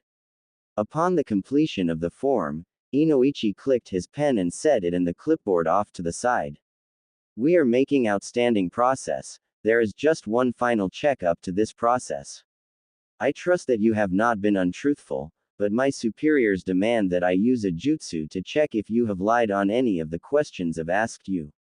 I'm going to have to ask you to close your eyes and clear your mind. I will only be a second," Inoichi explained to the other blonde in the room who looked unsure about doing as the man asked, not feeling safe doing what this stranger told her even if he did look like a pleasant enough man. Inoichi sensed the uncertainty coming for Yugito as he spoke. "I assure you that I mean no harm to you." Yugito didn't look the least bit more certain with just that simple sentence. If anything, it made her more nervous. Inoichi sighed, not really blaming Yugito for how she was feeling, but there was still a chance that she could be an enemy spy and he couldn't risk his village for the discomfort of one girl. "If it will bring you peace of mind, I will allow Naruto Uzumaki to spectate. Given his nature, should anything seem wrong, he will doubtingly act," Inoichi offered the young girl, who smiled and nodded in the affirmative. Inoichi rose from the wooden chair and strolled over to the door and turned the handle, which just happened to be enough to cause the eavesdropping Naruto to tumble in. Naruto groaned as he placed a hand on his injured head and slowly stood up, only to be dwarfed by Inoichi, who was looking straight down at him with a raised eyebrow. Naruto turned a deep red in embarrassment, scratching his head as he looked down and away. Seeing as you were eavesdropping this entire time, I don't believe I need to inform you of anything, Inoichi pointed out, shaking his head as he retook his seat, and Naruto took a spot leaning against the wall adjacent to the bed. Naruto gave Yugito a warm smile before continuing to watch the actions that would soon transpire. Well then, if everybody is prepared, let us begin, Inoichi spoke once more, Yugito nodding as she closed her eyes and emptied her mind like she was ordered, feeling the hand of Inoichi Yamanaka placed lightly on her forehead. Yugito's inner world. Inoichi slowly opened his eyes to find himself in his new surroundings, just outside the mind of Yugito ni. Inoichi Yamanaka was in the center of a large, spherical empty room, only occupied by a huge brain. The mind reader floated over to the large brain and placed his hand on the brain. Here we go, Inoichi muttered to himself as he closed his eyes, concentrating on the information he would receive from Yugito's mind. Kaminari no Kuni, Land of Lightning, was a peninsula, scarred by vast amounts of mountain from which rivers flowed downstream into the sea, giving the land a beautiful oceanic view despite its rough terrain. Down below the mountains, at the outskirts of Kumogakure, grew a rare forest that only increased the variety of wildlife located within the land. It was a tranquil night in the forest bordering Kumogakure. Down below, the full moon above and scattered stars illuminating the land below. The air was filled with the chirping, chattering and hooting of wildlife, the sound of rushing rivers and crashing waterfalls, which was amplified as it echoed through the mountain chains which encircled everything. In these woods below, Yugito could be seen, stealthily leaping from tree to tree in a blur, trying to hide the tears in her eyes and stifling any cry that passed her lips. Her mind was a completely mess as she tried to focus on what was in front of her and her ultimate goal. It appeared that she was making great, unhindered progress when a massive figure a couple times her size appeared in front of her, cutting off her steady progress away from Kumogakure. Where do you think you're running off to? The large man spoke in an angry tone as he took a step forward, right into the moonlight. He was a tall, dark-skinned man with a highly muscular build, white combed back hair, a small mustache and a beard. The man wore the yellow and white robes of the Raikage, gold bracelets on each wrist and a gold belt around his waist with a boar's face engraved in the center. Black Fuma shurikens were tattooed on both his shoulders underneath the garb which he wore, not shirt underneath. All these aspects gave the Raikage the appearance of a professional wrestler. I don't know, but I'll go anywhere than back there, Yugito shouted, tears still in her eyes as she pointed in the direction of Kumogakure. Although it was completely pointless, Yugito stood her ground against her pursuer, despite the fact that he was the Yondaime Raikage, the one considered to be the fastest man alive after the passing of the Yondaime Hokage. You don't have a choice in this matter, Yugito. You are too valuable to the village for me to let you go, and I will forcefully take you back if I must. Threatened, taking one step towards Yugito, who did not move from her position, but pulled a kunai from her holster and held it to her own throat. The Raikage stopped his progress towards Yugito and even took a step back, his eyes widened in surprise. If you're going to make me go back there, then I might as well die here, Yugito yelled, new tears streaming down her cheeks as she put more pressure on the kunai, drawing a small amount of blood as proof that she was completely serious with going through suicide if need be. Yugito was the only words that left the Raikage's mouth, too stunned to say anything else. The Raikage was a man who would stand behind his beliefs no matter what happened, and he believed that a Jinchuriki was nothing more than a weapon to be used by the village, but Yugito was family, he couldn't just let her die, let alone commit suicide. Ever since Mom and Dad died, everything went straight to hell. When Mom and Dad was around, everything was easier to bear, but since they left, the villagers have been treating me worse and worse. I barely have any friends, and anybody that's not my friend either completely ignores me or hates me from the deepest parts of their hearts. I can't take it anymore. I know Kurabi is the same as me and the villagers like him, but I'm not like him. He's the perfect host, I'm not. Yugito vented with tears flowing down her cheeks, off her chin and onto the kunai blade, mixing with the droplets of blood from her throat. Yugito slowly began to get herself under control as she spoke almost inaudibly, sniffling in the middle of her sentence, "So please, step aside and let me go." A million thoughts and questions ran through A's mind and he did not have the time to think them through. He couldn't let one of Kumogakure's greatest assets leave the village, but he did not want his niece to die.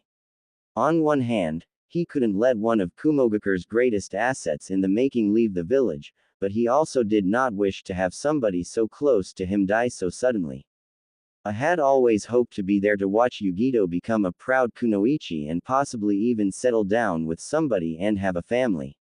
I'm the Raikage first, goddammit, accursed himself, annoyed that his own bleeding heart was keeping him from doing what was best for his village. With his new mindset, A thought through his options. He could attempt to take Yugito back to Kumogakure, but she would soon find an opening to kill herself, and if he kept her on lockdown, she would no longer be an asset to Kumogakure. The other option was to let her go, maybe let her cool down and get her back on another day. Why am I lying to myself? There is another option. I could kill her and reseal the Nibi in a different person, the Raikage thought, sighing at the idea of having her killed. Even if it wasn't by his own hand, it was by his orders, and that still left him with blood on his hands. But if I was to kill her, I wouldn't know when the Nibi would appear again, and if it was to appear it would cause mass destruction in my village. I can't let that happen. My best bet is to let her go and hopefully get her back another day. In terms of military power, we still have B, the Raikage finally decided, once again returning back to the situation at hand, noticing that Yugito was waiting for his decision. I had to give persuading Yugito another try. So you're just going to leave everything behind? You're going to leave Kurabi, Darui, Samui, Omoi, Kurai and me too. What are you going to do on the run by yourself? You think somebody will just pick you off the streets and make your life happy? That's not how it's going to work. If you run, you could die out there. I know it's not going to be easy and I'm going to miss everybody a lot. I really will, but this is something I have to do, Yugito assured him, her voice nearly failing her as she would deeply miss everybody the Raikage had just mentioned. Very well then. If this is your decision, I will not stop you. You will be missed. Finished, turning away from Yugito as one manly tear fell from his right eye. Yugito felt her heart drop, as this would be the last time she would see the Raikage for an extended period of time, maybe even forever. Yugito, acting on impulse, gave the Raikage a quick hug from behind as she spoke softly, "Thank you, Ji-san." After delivering her final thank you to the man she called her uncle, Yugito bolted past him, not looking back. Meanwhile, Inoichi was hovering above the scene in an astral state, spectating the memory, his eyes wide at who Yugito ni actually was and how she had ended up coming here. The memory itself was enough to bring a grown man to tears, and it nearly made Inoichi tear up had he not been experienced at this sort of thing. This memory also brought up a huge question to the forefront of his mind, and he was determined to get his answer before he left. Inoichi was going to move on to the next memory when suddenly, a dark hole just tore open in the sky and blue, flame-like chakra shot through and ensnared him. Inoichi futilely struggled against the vile chakra, but was unable to break away or stop his telepathic link with Yugito as he was pulled into the hole from which the chakra came. In a bright flash of light, Inoichi opened his eyes to find himself in front of a huge gate, face to face with a giant, two-tailed cat made up of black and blue flame-like chakra. It had one green eye and one yellow eye, and its teeth were bared angrily, showing off its razor-sharp canines. Inoichi nearly had a heart attack upon seeing the Bakeneko, and it took all his willpower not to pass out when it actually spoke. I shall warn you once and once only, human. If you dare return to the mind of my container, I will show you a hell that you could not imagine. I will burn your flesh, tear your body to pieces and crush it into fine powder. And since you are in the mind of my container, I will return you back into your original form and repeat the process over and over again. Watch yourself, human. The Nibi finished with a bestial roar that made Inoichi's heart want to explode. In an instant, Inoichi was thrown back into his own body and out of Yugito's mind. Naruto watched in silent boredom, having grown tired of seeing no movement for the past several minutes. It looked like both Inoichi and Yugito were both in some sort of deep trance, so when Inoichi suddenly screamed and fell back in the chair he was sitting in, Naruto was completely shocked and surprised. Naruto hurried over to Inoichi and helped him to his feet as Yugito began to regain her consciousness after being put in that trance, finding it odd that Naruto was helping Inoichi to his feet, feeling like she had missed something. Are you okay, Yamanaka-san? Naruto inquired, seeing that man was still trying to regain his breath as if he had been holding his breath underwater for an extended period of time. Inoichi took a couple deep breaths, calming his racing heart, shocked at what he had just discovered about this young girl. Not only was she the niece of the Raikage, but she was the Jinchuriki of the Nibi. Yes, I'm fine. It's just that the technique that I used to interview Yugito-san takes a lot out of me, Inoichi lied, not telling that his technique involved reading the mind of his target. Yugito didn't see any issue with it, having missed Inoichi's scream just a moment ago, but Naruto was not fooled, his suspicions rising. If the technique gets you tired, then why did you scream and fall out of the chair? There's something you're hiding, Naruto thought to himself, but put on an understanding expression to hide how suspicious he actually was. Naruto was extremely skilled when it came to hiding his real emotions, and it came in handy in situations like this one. I have everything I need and I'm pleased to inform that you passed with flying colors, Ni-san. Please come to the Hokage's office in 45 minutes where the final steps will be completed, Inoichi instructed as he said his goodbyes and exited Naruto's apartment in a silent hurry that also did not escape Naruto's attention, who narrowed his eyes, trying to understand what was going on. It took a moment before Naruto realized that Yugito was still in the room, removing the deducing look on his face and put a big ol' happy grin. Great job, Yugito. All we have to do now is see Ji-chan and you can stay here. I can't wait. Although that was what Naruto verbally stated, in his mind he thought, I don't know what he's hiding, but I'm going to find out. Neither can I. Konoha is such a great place, I can't wait to be allowed to stay here. Yugito remarked, feeling a pang of guilt when a small thought of Kumogakure came back to her. Naruto was extremely happy for her and would have loved to stay and celebrate a little longer, but he needed to leave quickly. It's been a while since we ate anything and I'm starving. I'll go grab some food to eat and I'll be right back as quick as a flash.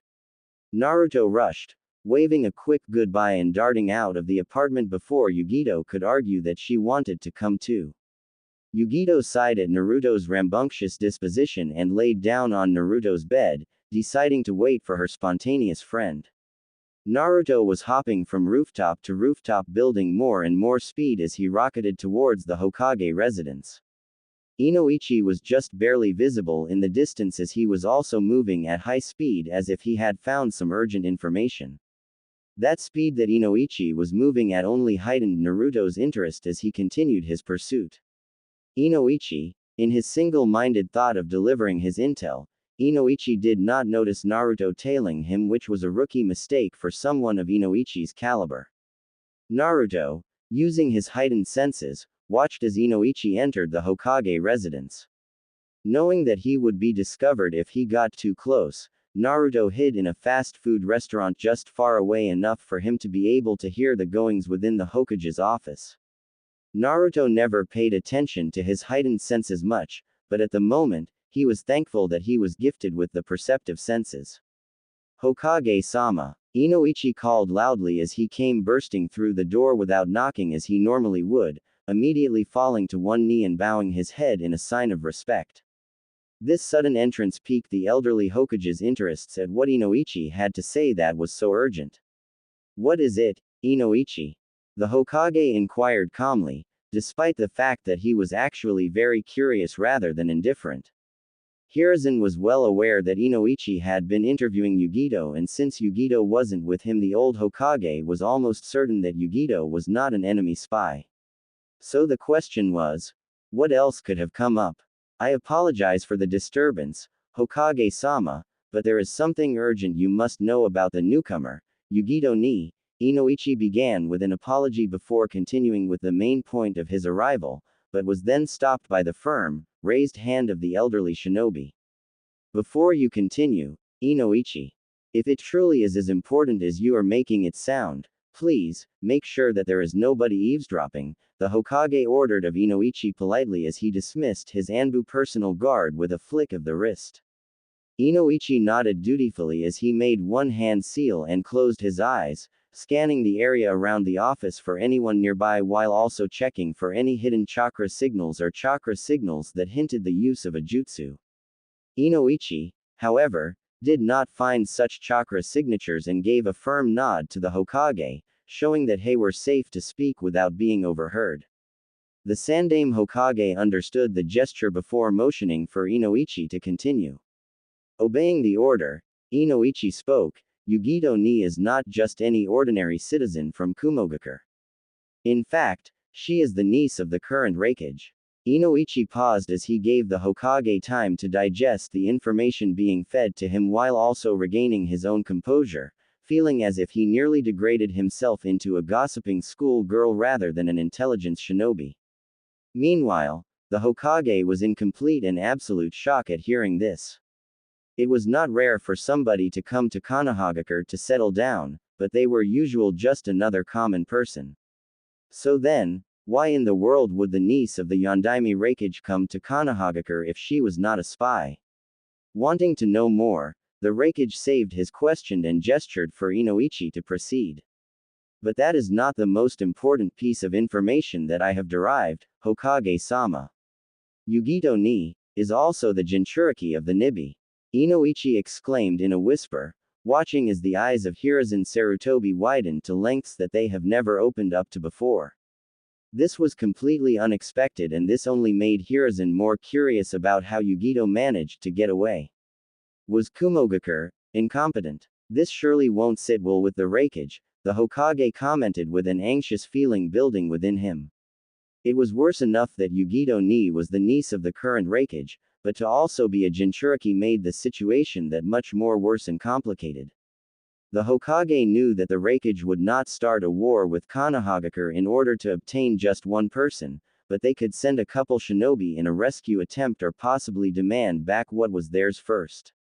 The Hokage was not sure if Yugito was followed by Kumogakure shinobi, but depending on whether or not she was or wasn't would decide the amount of time before they would have to make a confrontation with the other hidden village. Hiruzen was then surprised to hear what Inoichi had to say in response to his comment.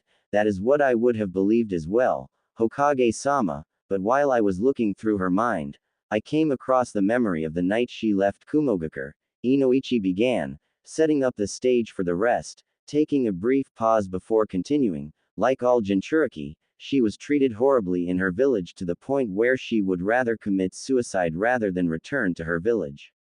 The night she left, the Raikage himself stopped her, but she demands that she was let go or she would kill herself right then and there.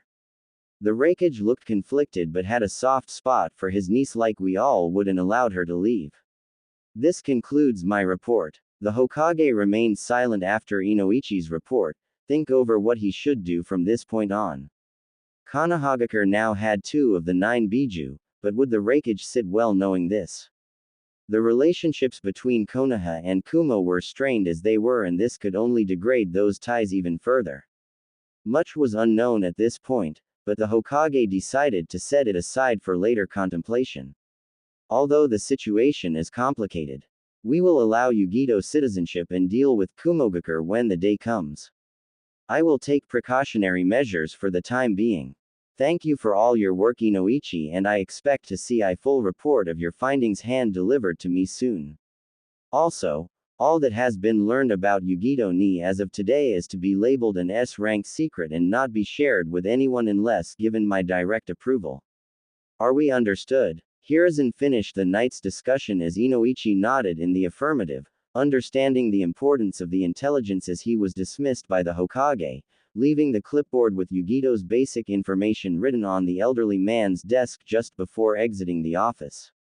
The simple-minded desire to blame somebody for something that happens is causing the loss of innocence in such pure children. If only people could look past the Kyuubi and see that Naruto is actually a good boy. The only reason he pulls those pranks is to get recognized by the people of Konoha. At least he'll have somebody that's lived through the same thing close by from now on, Hiruzen Sarutobi thought to himself with a sigh, but yet a small smile as if the future looked bright for the blonde-haired boy. The Sandaime Hokage once again went to contemplating the chance outcomes of their encounter with Kumogakure and what should be done as a precaution. Naruto was bounding from building to building back to his apartment with a rather content look on his face. Naruto had left after hearing the Hokage say that Yugito would be granted citizenship since that was all that really mattered to him and even more so to Yugito. The young blonde male, however, was not completely ignorant to the rest of the conversation, and although he didn't understand certain parts, what he did understand caused some conflicting emotions to rise from him. Naruto had not the slightest idea of what a Jinchuriki was and who exactly the Raikage was, but decided not to dwell on the words for too long. He wouldn't be able to figure out the meaning of the words anyways with the knowledge that he was currently limited to, and he decided that he would be more advantageous to remember the words for another day. Something Naruto had not been at all pleased by was the fact that Yugito's privacy had been violated without her consent. It turned out that Naruto's suspicions were correct, and this so-called lie detector jutsu was actually a mind-reading jutsu. Naruto had half mind to tell Yugito about it, but the only thing that stopped him from telling her was because the Hokage was just being cautious like any good leader would. Also, if he did actually decide to tell Yugito, how would he go about telling her in such a way that she wouldn't feel like Konohagakure wasn't exactly the place she thought it was? Naruto wanted Yugito to think of this place as a type of heaven, and that feeling was mostly due to his eavesdropping a few minutes ago. Naruto had been allowed some insight into Yugito's past through his spying, and what he had learned just didn't sit right with him. Naruto clenched his fists and gritted his teeth as he thought about Yugito being treated horribly in her village just like he himself was, but it didn't even end there. She was pushed to suicide of all things and had nearly killed herself if she hadn't left that village when he did.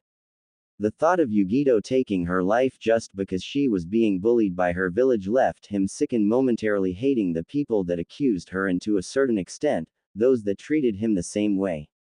Naruto had a small desire to talk to Yugito about her past, but had decided against it since she would then follow to ask about how he came to know what he did, and it would just cause trouble for everyone. Besides, it wasn't any of his business, and if Yugito wanted him to know, then she would have told him. He would have to wait until she felt comfortable enough with him to tell him of her past. Basically, if he deserved to hear it, then he would hear it. Even if she doesn't want to tell me, I'm not just gonna sit by and pretend that I didn't hear anything. I'm gonna make sure that she has such a great time here that she forgets all about Kumogakure, Naruto confidently thought to himself, the fires of determination kindling in his eyes.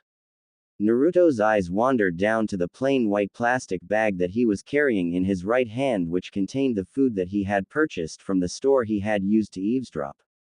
Naruto wondered if it tasted any good, since it had been the first time he had ever bought anything from there.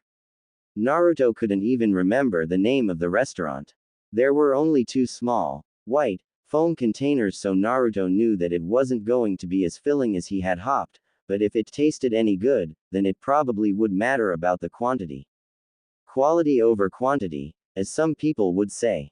Naruto couldn't even remember the name of the dish, but knew it had something to do with rice and chicken. Naruto hadn't really been paying attention to what he had ordered since he was so focused on listening in on the Hokage's conversation, but at the moment, he had wished he had been more aware.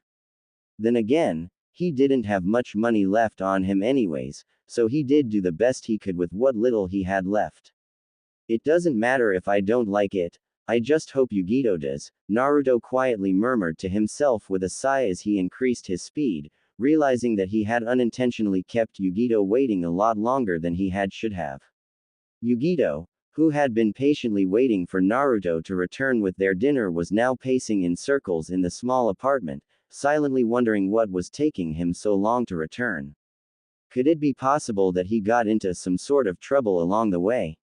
Nah, Naruto knew this village too well to just fall into any trouble. He just probably got distracted by something, or there might be a long line at the place he went to. Calming down her overacting imagination, Yugito looked around the room to find something to do. The apartment was rather scarce since Naruto didn't look like the type of person to spend much time indoors, but Yugito's eyes soon fell on the multiple shopping bags Naruto had put down off to the side when they had entered with Inoichi Yamanaka. Looking down at her worn-out clothes and then back at the shopping bags, it only took her mind a second to process what she would do next as she pranced over to the bags and inspected the contents of each bag, looking for which one contained what she was looking for. What Yugito was looking for exactly was the attire she had selected that she would be wearing pretty much daily upon becoming a kunoichi. Just like Naruto had his orange jumpsuit, she also needed her own style.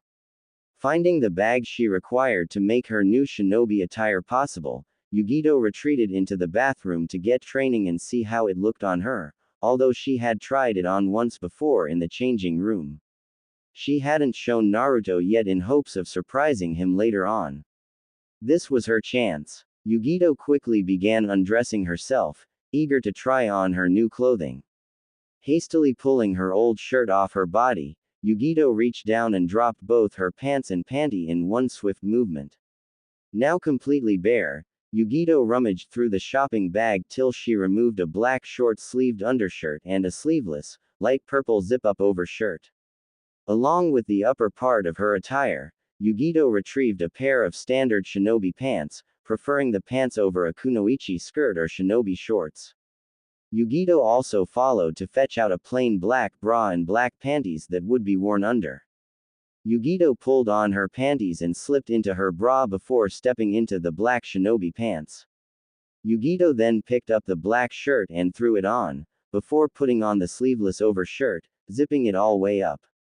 Finally being fully clothed, Yugito looked herself over in the mirror, her eyes falling on her long blonde hair that reached down to her mid-back with two strands going over each shoulder and down to her chest. Yugito was well aware that leaving her hair alone while being a kunoichi was out of the question, as it would only get in the way. Yugito gathered her hair up as if preparing to make a ponytail, but instead, tying it into a messy, yet stylish bun. The strands that went over her shoulder were left as was, Yugito deciding that it looked better that way. The blonde-haired teen looked herself over in the mirror, viewing herself from the front, her left side, her right side and finally her back. If anything, Yugito felt that she liked her attire more now than when she had actually purchased it. Yugito offhandedly wondered what Naruto would think of her new appearance, but she wasn't given the chance to think about it as she heard the door of the apartment open and close with an audible, "Bang. Food's here, Yugito. Where'd you go?" Naruto called for her as he placed the plastic bag with their dinner on the small table that was encircled by only two chairs. "I'm right over here." Naruto heard Yugito's voice coming from the bathroom behind him, causing him to instantly freeze up. Hell if he wanted a repeat of the bathroom incident. Seeing him go stiff, a confused look came upon Yugito's face. Naruto slowly turned his head, his shoulders tensing just in case. Not hearing a halting command, Naruto felt a little more comfortable and turned all the way around until Yugito came into view.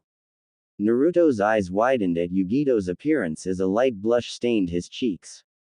Was this a girl really the same age as he was? She was something on an entirely different level of beauty compared to the other girls in his class. Naruto was completely breathtaken as he began stammering incoherent words of praise. "Why, you look, wow," Naruto remarked, taking in her figure, which was akin to that of an hourglass, with an expression of awe.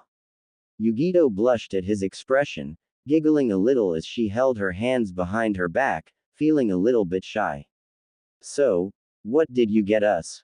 Yugito diverted Naruto's fixed attention as he snapped out of his stupor, looking at the plastic bag that he had left on the table.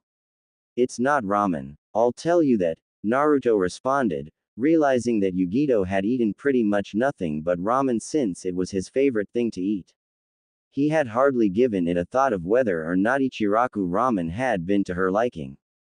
That's new, Yugito replied, taking one of the seats around the small wooden table before pulling 2 foam containers out of the bag. As Naruto took the remaining seat, Yugito placed one of the packages on his side of the table. Opening up their dinner, they were immediately greeted by a warm, great-smelling aroma.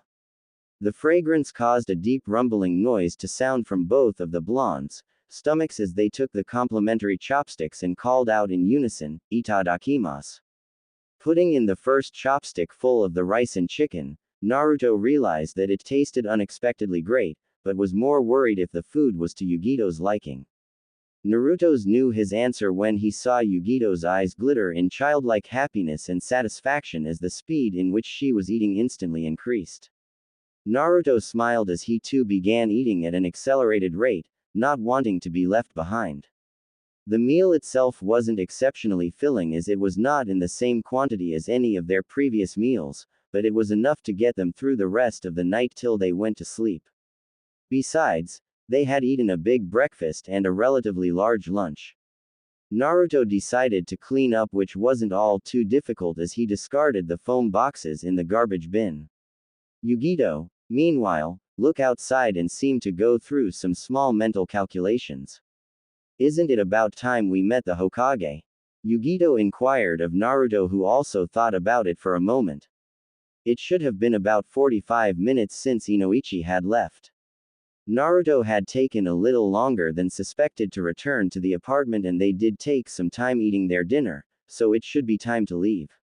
Although, even if it hasn't been 45 minutes, Naruto was sure the Hokage wouldn't mind if they arrived a little earlier than expected. Yay! Let's get going, Naruto answered with a nod, stepping out of his house after Yugito, closing the door behind him. With one more nod, they jumped to the nearest rooftop, and with Yugito right next to him, they sped away to the Hokage residence. Upon arriving at the Hokage's residence, Naruto and Yugito were immediately allowed up since they already had an appointment and the Hokage was free at the moment. Making their way up the stairs and through the hallways, they arrived to the Hokage's door fairly quickly. Naruto was reaching over for the knob at the door when he noticed that Yugito was lightly trembling.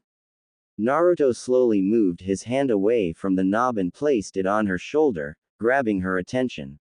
Is something wrong? Naruto asked curiously, not seeing what there was to be scared about, but determined to make her feel more comfortable before moving any further. It's just, I'm a little nervous, Yugito answered, feeling kind of embarrassed about it, since in her opinion, it was completely misplaced. Naruto didn't know what exactly was making her nervous since she didn't specify, but did his best to cover all the bases. There's nothing to be nervous about, Yugito. Ji-chan is really nice and you're already allowed to stay here. Ji-chan just wants to see you to congratulate you, Naruto assured, fully knowing that what he spoke was the truth. Yugito felt relieved by Naruto's response, which always seemed to settle all of her unreasonable worries. Seeing that she was ready, Naruto knocked on the door a couple of times, rather than simply waltzing in. Naruto would not believe the relief that came upon the elderly Hokage's face when he heard a knock at his door. Hiruzen had been in the middle of doing the endless Hokage paperwork, so he was extremely relieved to get this little break. The Sandaime Hokage gladly put down his pen and paperwork as he called to the visitor, "Enter."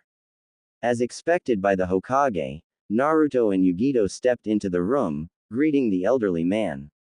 Yugito's greeting was far more formal than Naruto's had been or probably ever was. Seeing the two youthful faces full of anticipation, the Hokage had to let a grandfatherly smile escape him.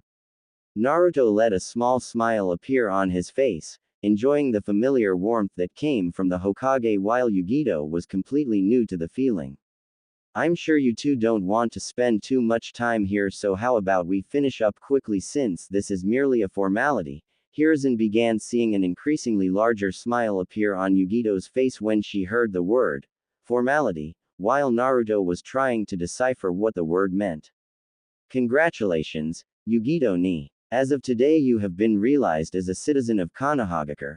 Hiruzen congratulated Yugito, who grinned in happiness, bowing as she thanked the Hokage from the bottom of her heart for letting her start anew.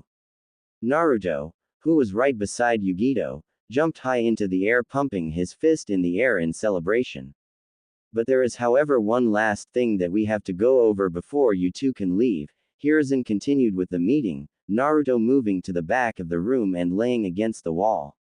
Yugito merely looked at the Hokage curiously, wondering what was coming next. Seeing the questioning look on Yugito's faces, the Sandaime Hokage proceeded with a dutiful tone of voice. We have to discuss your living arrangements, Hiruzen told the blonde girl, taking a brief pause before finishing. I can refer you to a list of open apartments that I can offer you. Of course, you may take the list and look it over before deciding on one of them. Yugito had stopped listening after she heard the words, living arrangements.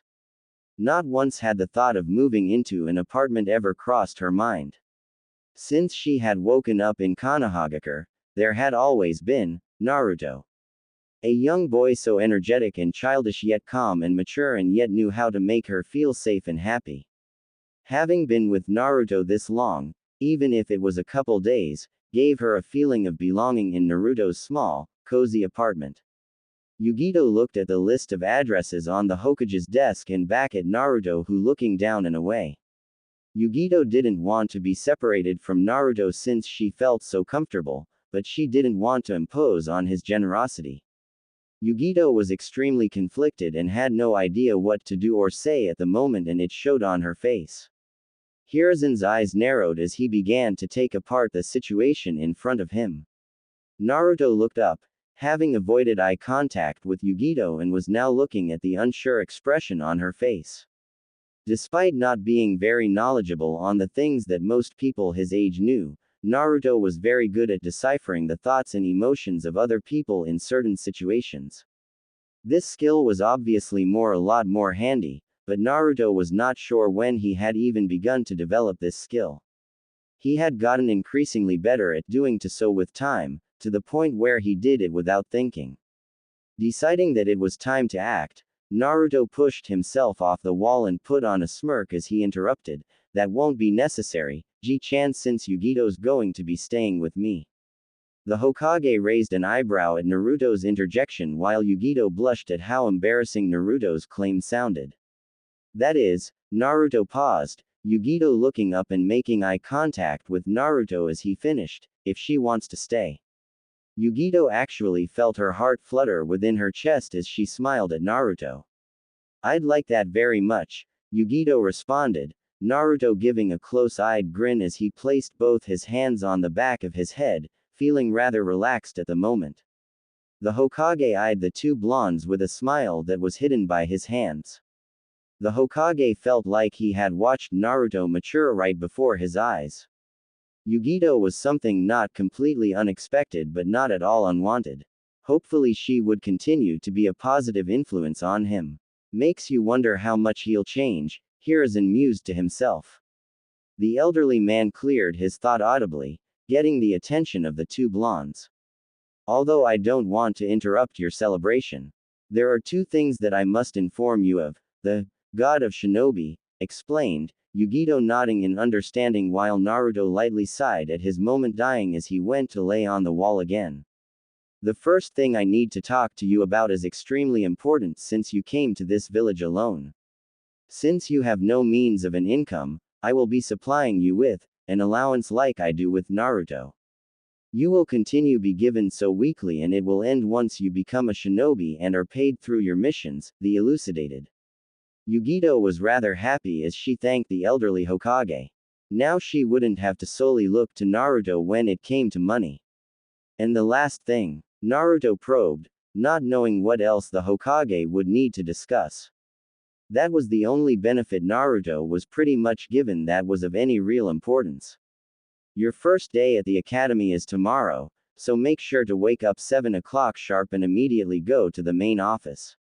Tell them your name and they should put you in the right classroom, or you could just follow Naruto since he'll be in the same class as you, the Hokage informed with a smile. Naruto's eyes practically shined at the thought of him and Yugito being in the same class. Come to think of it, there was a seat open right next to him. That meant Yugito would be seated right next to him. What a stroke of luck. That's awesome. Thanks for everything, Ji-chan. Naruto exclaimed with a huge smile on his face that mirrored the one that was on Yugito's. Opening the door after he and Yugito gave their goodbyes, Naruto ran out with a spring in his step, Yugito right behind as they moved to return to their home. The young ones these days grow so fast. Naruto, how much will you grow till the next time you visit me? Hiruzen pondered with a chuckle as he rotated his chair to look out at the starry night sky outside. Taking his pipe from within his desk, Hiruzen took a short break as he overlooked his village.